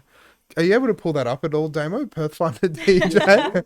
Like, thank you. It's pretty interesting with that, though, I find. It's just, like, you know, It's pretty funny. it's almost like a little bit of entertainment. Yeah. Yeah. You just scroll through like, oh my God, like 100 comments on this one thing. Like, Yeah. but it's just, you know, when it comes to functions and events and music and stuff like that, I really do feel like it's like a select few groups that really do kind of like have the overarching control almost in a way. Like, I'm not going to say names, but Yeah. but it just seems like, you know, they've got their reputation, they've got Yeah. their brand, and people know that they can do the right thing, and people put their names forward. Exactly. Yeah. And it's being able to change that, like not change that, but, you know, if I was to post to say, yeah, I'm keen, I don't think anyone would say yeah, because like I rely on, you know, my agencies to be able to give me gigs. Yeah. But then it's like if I was to go on the Perth Finder DJ and be like, no, I can do Yeah. it, and I feel like I'm undercutting. 100% like how much what you post on your socials and everything, because that's what they're gonna go to and look That's at. it, And be yeah. like, oh yeah, like you need to stay up to date with your socials. That's like the biggest thing. How do you find that? Like, because it's almost like another job, isn't it? Yeah, I'm pretty fine. Like I've always been like a social media person. I just always on socials. Yeah. Biggest thing is like posting both to Facebook and Insta. I think the biggest is like Instagram. Like everyone just goes through Instagram. I don't think I've ever been, besides functions, I don't think I've ever been asked to play at a club through Facebook, unless it's through like my private recommended. Really? Yeah, everything's through Instagram now. Okay, I'm gonna And fix so up my I, like- Instagram then. Like, Yeah, I post I'll post regularly on Instagram, and then I'll just forget. Like I try to remember to post on Facebook, but that's just like I feel like that's not everyone's go-to anymore. I know it's crazy how it's kind of shifted it, right? Yeah. Because like that's what when we first started doing this, my other cameraman Mitch, he said like you should have been doing this like 4 years ago, like just on Facebook, because then that's when everyone was on it. But it has all shifted to Insta. Yeah. But we can't go live on Insta. Like you can on your phone. Yeah. But to do a setup like this, you Yeah. can't do it at all, unfortunately. Yeah. But hopefully they develop it a bit more and make it more accessible, because like you can't even really do DJ mixes live, right? Nah, everything's got the copyright Yeah. stuff now. Yeah. And so you mentioned before that you've done a few mixes live. Yeah, I've and done stuff? a couple of live ones. Do you prepare for them, like pre-prep, or do you freestyle, or like? And how long do they usually go for and stuff? I did one once for, I don't know who it was, but there's ones I prepared for, but I've done one just for myself. I kind of just do a live one, just like out of boredom, whatever. But and I didn't have a problem with music policy when I did the most recent one. That was about a year ago. Yeah, okay. So I think the Facebook music has changed adjusted, it. but Yeah. Instagram's the hardest. Like one song in the background, literally anything, you'll pick up on it and just close Really? it. Yeah. Even if it's like a bootleg or anything. Yeah, like that? even like it could be the quietest, and you'll still like hear it and pick up it and be like, nah, that's a song. Yeah. But it's I don't just know why, but it's so silly, because it's like they're Yeah. already making so much money. exactly like Like, you know, Drake and like, you know, all these big artists and stuff like that. yeah. They're already worth squillions of dollars. Yeah. Why does it matter if we're just going to play other people's music? You're basically promoting their music anyway. Yeah. you I know? think TikTok, you can. Okay. TikTok is like huge now. I think Yeah, I that'll know. be I bigger haven't than downloaded Instagram. I it. think it is bigger than Instagram. I really don't want to get involved in TikTok. To be So it's a honest. trap. Nah, Yeah. it's like good to promote yourself. Yeah, but it's a trap though. It's a trap. You're just in bed. Yeah, that's it. TikTok. Just scrolling Yeah. for videos. Have you heard about You might, if you can, Damo, try and fact check me for this. But so, did you know that over in China, because it's a Chinese owned app, right? They actually lock you out after 7 p.m. and they really? actually, because they're trying to make sure kids can't go on at 10 o'clock, Yeah. 11 o'clock, or anything like that. And they actually promote things where it's like achievements, doing really good things, helping out family, trying to actually like those are what the videos that are cycling through over Yeah. there to try and like True. it's from the podcast that I was listening to about it. It's to try and like, in a way, it's like manipulating their society. Yeah. Because instead of having social media where it's like you can just look at whatever you want, it's to try and make it so it's like you know, not brainwashing, but being like, you know, do better, Yeah. achieve more, be better in school, do this, do that, help family, do the right thing, have good morals. And then for the Western society, it's all dances and this Yeah. and all like the memes. yeah, and memes and all the you know, Yeah. just the crap, Brainwashing us. yeah, the crap that goes along with it. But Yeah. it's, you know, it's just That's so clever. That makes sense because like obviously over there isn't like Facebook not a thing. Like it's completely Exactly, blocked, not yeah. allowed. So I guess TikTok's the only way of controlling. and it's pretty interesting because I've actually been to Yeah. China 3 times. Yeah. And so when I was over there, I did try and use a proxy, which is like a Yeah. other like a route around, and try to go on Facebook. And when I did that, I got a big red warning, all in Chinese, being like, "Stop what you're doing," basically. Jeez, So I was like, "Yeah, yeah. I'm not doing that." Like, Yeah. and it's weird because you go from Hong Kong into China, and you could be using Facebook or Instagram or anything like that, and the minute you cross that border, it just stops working. True. Just all stops working. Damn. Yeah, it's just like a Interesting. different world over there, honestly. Yeah, completely. So, have you traveled much at all? Yeah, just like around Asia. Yeah. Yeah, I've been to Japan, Singapore, Mm-hmm. Vietnam, Thailand, Malaysia, Indonesia. How would you rate their nightlife?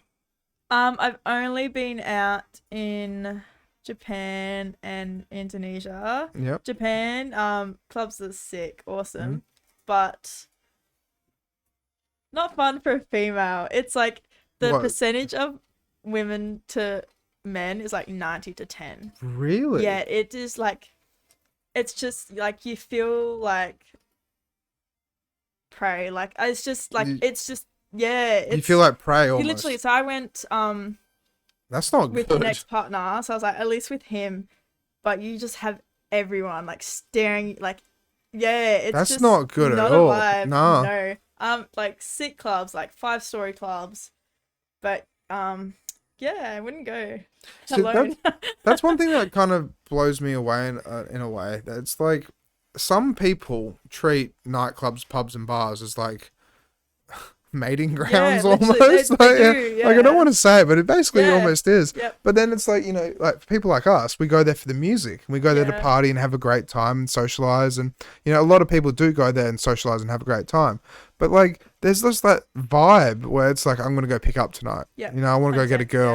Yeah. I want to go get a guy. And I want to do this. I want to do that. Yeah. And it's kind of like, it leaves a bad impression Yeah. almost on like the nightlife kind of way of life in a way. Yeah, it does. Because you see it happen and you're like, should I step in and do something? Like, this is not right. Like, you know, there have been times like when I was at Scarborough Beach Bar once, right? These 3 girls rocked up and they sat directly in front of me. Sat directly in front of me, right? Now these 4 guys rocked up, right? They walked past the girls. One of the guys, like, you know, like as if he Yeah. knew her or something like that, and went and sat around the corner outside. And so this guy goes in and tries to chat to the girls. Girls aren't interested, right? So he goes back with a look of defeat, right? So then he comes back like 2 songs later. This is right in front of me with 2 guys, right? So it's him and one other guy. Yeah. And the girls are still not interested, right? So then he goes back and once again, like 10 minutes later, brings his whole table to go and join the girls, right? The girls just scull their drinks, right? And leave. Yeah. And out of like the 4 guys that were with them, right? One guy was just looking down, just like, why do I hang out with these big heads? There's Like, always the one that's yeah. just like, he just like had this look on his face, like, what the fuck are we doing? Yeah. Kind of thing. But then it was absolutely shocking, right? Because when I finished that night, right, I ended up walking off. And I ended up meeting up with a good friend of mine, Andre, at Peach Pit because he was playing there. And I saw that like the girls walking off and the guys were kind of like, you know, 15 meters, 20 meters. Like the guy just didn't give up. Could have been like an ex-partner or who knows what the scenario actually was, right? But me and Andre finished up and we ended up walking. You know how in Scarborough they've got the hill where the traffic lights are? Yeah.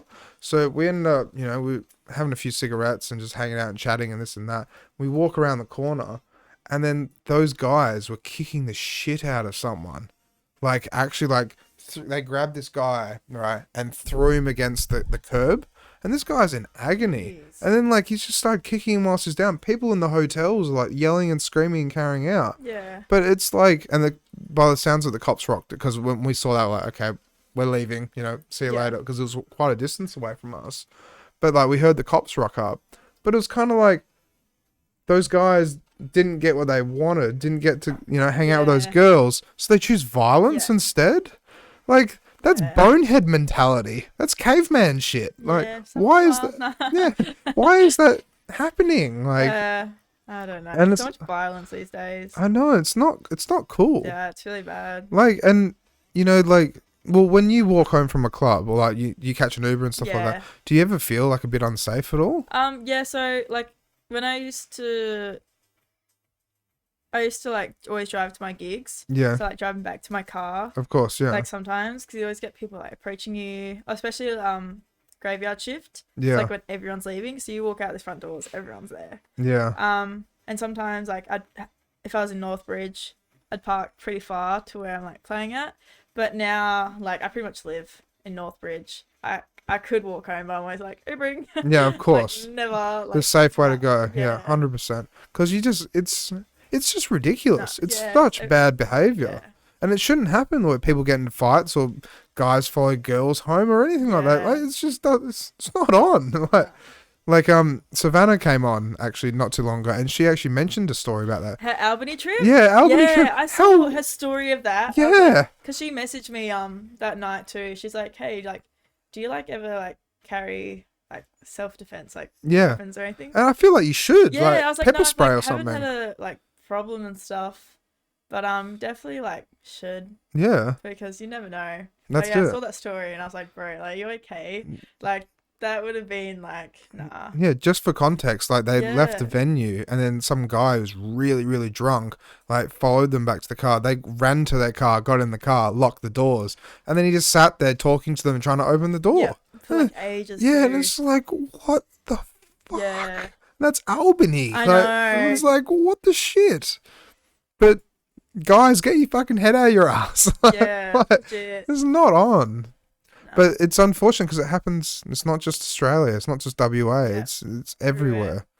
And it's just It gets worse and worse every year too. yeah, and it's just not good. Yeah. It's not good at all. And like, how are venues supposed to survive if people don't feel safe going out? Yeah. Like, Exactly. That's why, you know, like in Northbridge, they had that Italian restaurant that closed down. They'd been there literally from the 80s or something like that. Because, like, they had the outside seating. But since it was, like, you know, close to a few other nightclubs, they'd see fights out the front. Yeah. And then, like, you have families and kids at 9 o'clock at night, 10 o'clock at night or whatever, you know, eating their food. And then you see that shit, you're like, this is... Yeah. I can't take my family here. Exactly, yeah. It's so unfortunate. No, it is. But it's like, it's developing in some areas. Yeah, at and- the same time, like, a lot of guys will be, like, walk girlfriends to cars or, like, Ubers. Like, Yeah. people are a lot more aware of each other. Mm. So, since it's getting worse, people are getting more... I'm pretty sure what you can do Yeah. as well is if you ever feel like you need to go back to your car, you can always ask security. Yeah, exactly. And they'll walk Yep. you back to your car, which is a Yeah. really good thing. Like, you know, security can be security, and sometimes Yeah, some clubs are just not Yeah. it, but Yeah. other clubs are great. yeah, that's And it. they're like really friendly and always Yeah. got you. Yeah. Yeah, I've met some pretty wild cowboy security guards in the past. Yeah. Some don't just take care. Yeah, and they just love being in the, like standing at the front of the line, you know, Yep. letting people in and just like, you know, I'm in charge. Like, but yeah. So where do you see? I mean, I kind of said it, but like, where do you see yourself in the next 6 months and 6 months. or a year or like? Just playing festivals, events, like just trying to get myself more into festival events and grow myself as a drum bass DJ. Yeah, merging from the hip hop and Yeah. like going into Yeah. that. Yeah. But yeah, just growing myself, getting into production. Yeah. Yeah. That's a good way of looking at it. That's a good way of doing it. Yeah. Yeah. So sometimes, only sometimes, we do like just random questions. Mhm. So Damo, do you have any random questions to ask at all, potentially? Because like Mitch started making me do this, and it's just like, you know, what's your favorite color? Like, any random questions, Jason? I mean, you're a production master as it is. Like, Yeah, Ableton. Yeah. Why not Cubase? Lab 6 teaches Ableton. yeah, that's it. Yeah. So I guess That's the only reason. What is Cubase? Yeah. Let's have a look at Cubase. Yeah, I didn't even know what Cubase is, to be honest. Yeah, I was going to. All right, here we For go. no reason. The brainiacs in the corner are testing us. There you go, man. Huh? It was made. It's legit for MIDI. So never mind. Have you ever played? with many VSTs or like actually like hands-on keyboards and stuff like that? Nah, I've got like a mini one, but I haven't played with it too much. Yeah. Yeah. So it's usually just all on laptop then. Yeah. Yeah. Yeah. That's a Until good I way get to more do it. comfortable with things, and I want to get more instruments because I like being more hands-on. Yeah. But yeah. That's right, because it can be quite expensive though as well. Like, Yeah. like we It's had very expensive. I hear everyone how much everyone spends, and I'm like, yeah. we had have you heard of the Ambient Zone on RTR at all? So it's on Sundays. It's like I think 7 to 9 p.m. I think. But one of the girls I think I watched a bit of I was listening to you guys talk about ambient music. I and can't stuff. remember our guest's name. I'm so I shit. wasn't there for that. No, I know you weren't there for that. That was like the last one, I think. Yeah. Can you just pull up our let's pull up our Facebook page. Let's just scroll down. She was lovely to talk to though. Yeah. She was really, really cool to talk to. She spent Bro, it's hey look, there you are. My girlfriend's dad has 18 siblings, and she goes, he doesn't even know them. He doesn't know half of them. He's like legit forgotten half the siblings. She's 18 of them. Where did that go? Yeah, it's like guests. You should get the name. Don't say that. I remember every guest. Like, I'm just having a mental blank. Sophia Lewis. Sophia, that's it. Sophia spent about $4,000 on her keyboard. Yeah. It's a lot of money, but she loves it though. Yeah. By the sounds that she uses it all the time and absolutely loves it. Yeah. A lot of producers I've talked to, they've spent close to 30, I think they're going into. Yeah. 30 grand. About 20 to 30. Yeah. I'm just like, damn. But that's it. Like Yeah. if you turn it from a hobby into a passion, that's how much you're going to be spending. Yeah, exactly. Yeah. You'll make it back eventually. So what's your favorite track to play out and about? Ooh, my favorite track. Depends. Like drum and bass or like Drum and bass and hip hop? if I'm playing like open format like main stage magnet, probably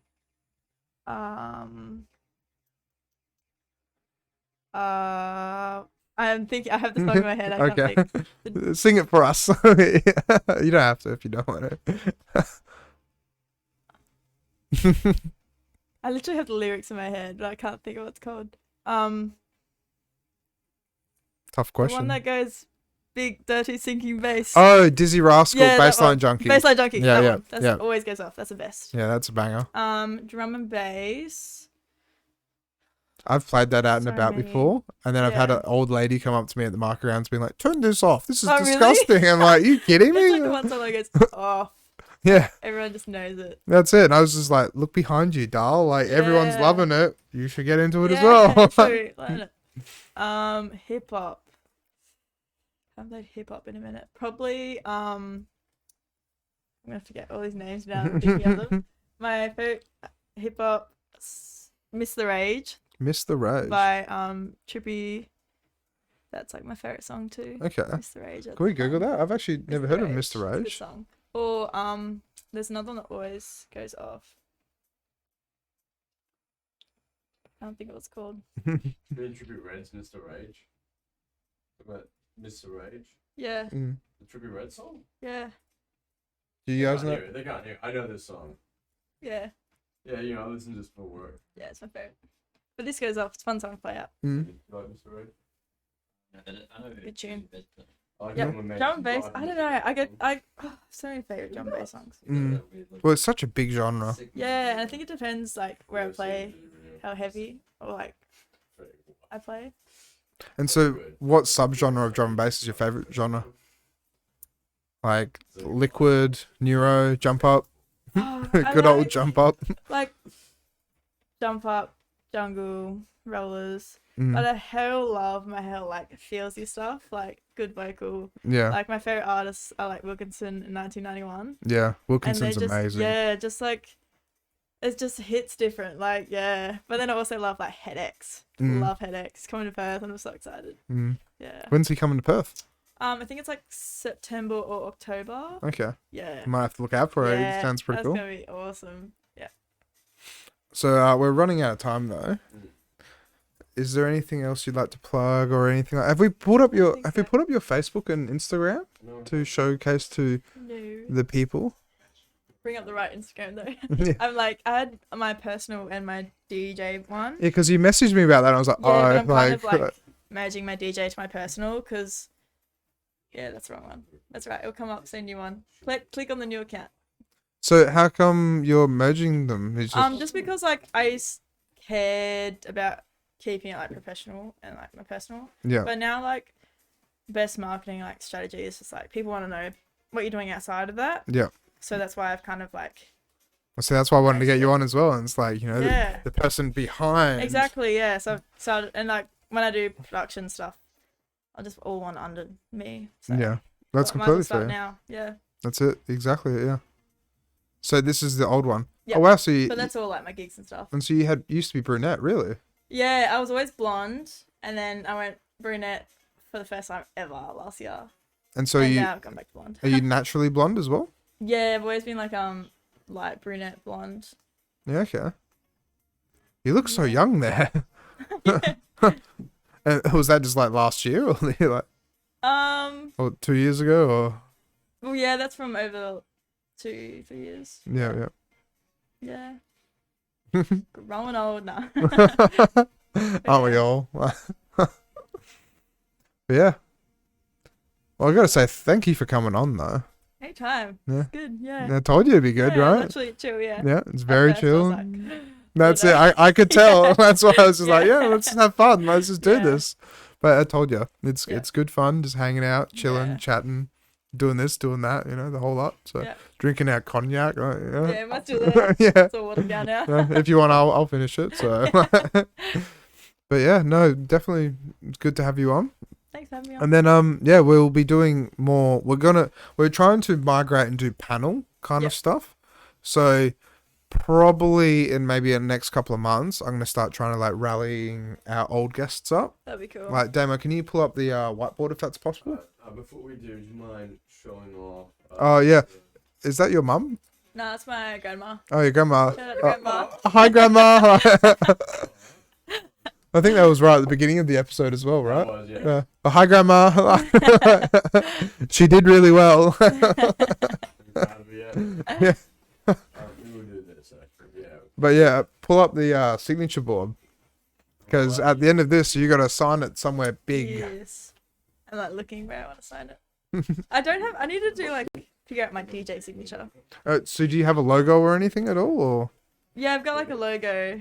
It's like my like anime version of me. yeah, that's a Yeah. pretty cool avatar. I Yeah, have to I say. love it. It's Yeah. just different to everyone else's, and I just Oh wait, yeah. yeah. It's Now watch out for Mr. Kitty Cat. yeah.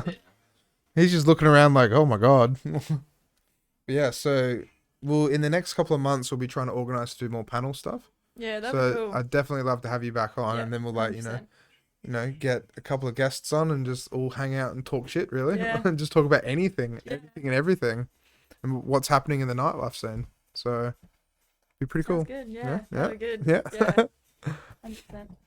And then tomorrow we've got Girl Crush DJs on, Yeah. and so I've actually never Okay. met them They're at so all. nice. They Yeah, are? they're Yeah. lovely. Yep. Because I just, I always look at Facebook for like my research. Yeah. And then like I found them on Instagram and I was like, why don't they have a Facebook page? And then Do like, they not have a Facebook page? no, they don't. Yeah, No. see Instagram. Everyone just goes to Instagram. I know. Like, Yeah. and that's where like I really need to update our Instagram because Yeah.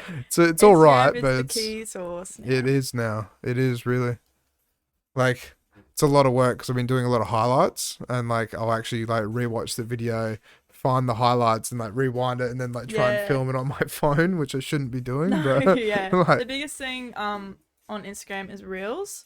So that's where you upload your videos. okay, Reels is like the biggest thing to like get your views and get like following okay, through really, Instagram. Yeah, it's bigger than posts. Yeah, because your posts will kind of just go to who follows you and maybe show up on that page, that discovery page. yeah. But Reels, like it's like a feature now, like TikTok. People just scroll on Reels for ages. Yeah, okay. Yeah.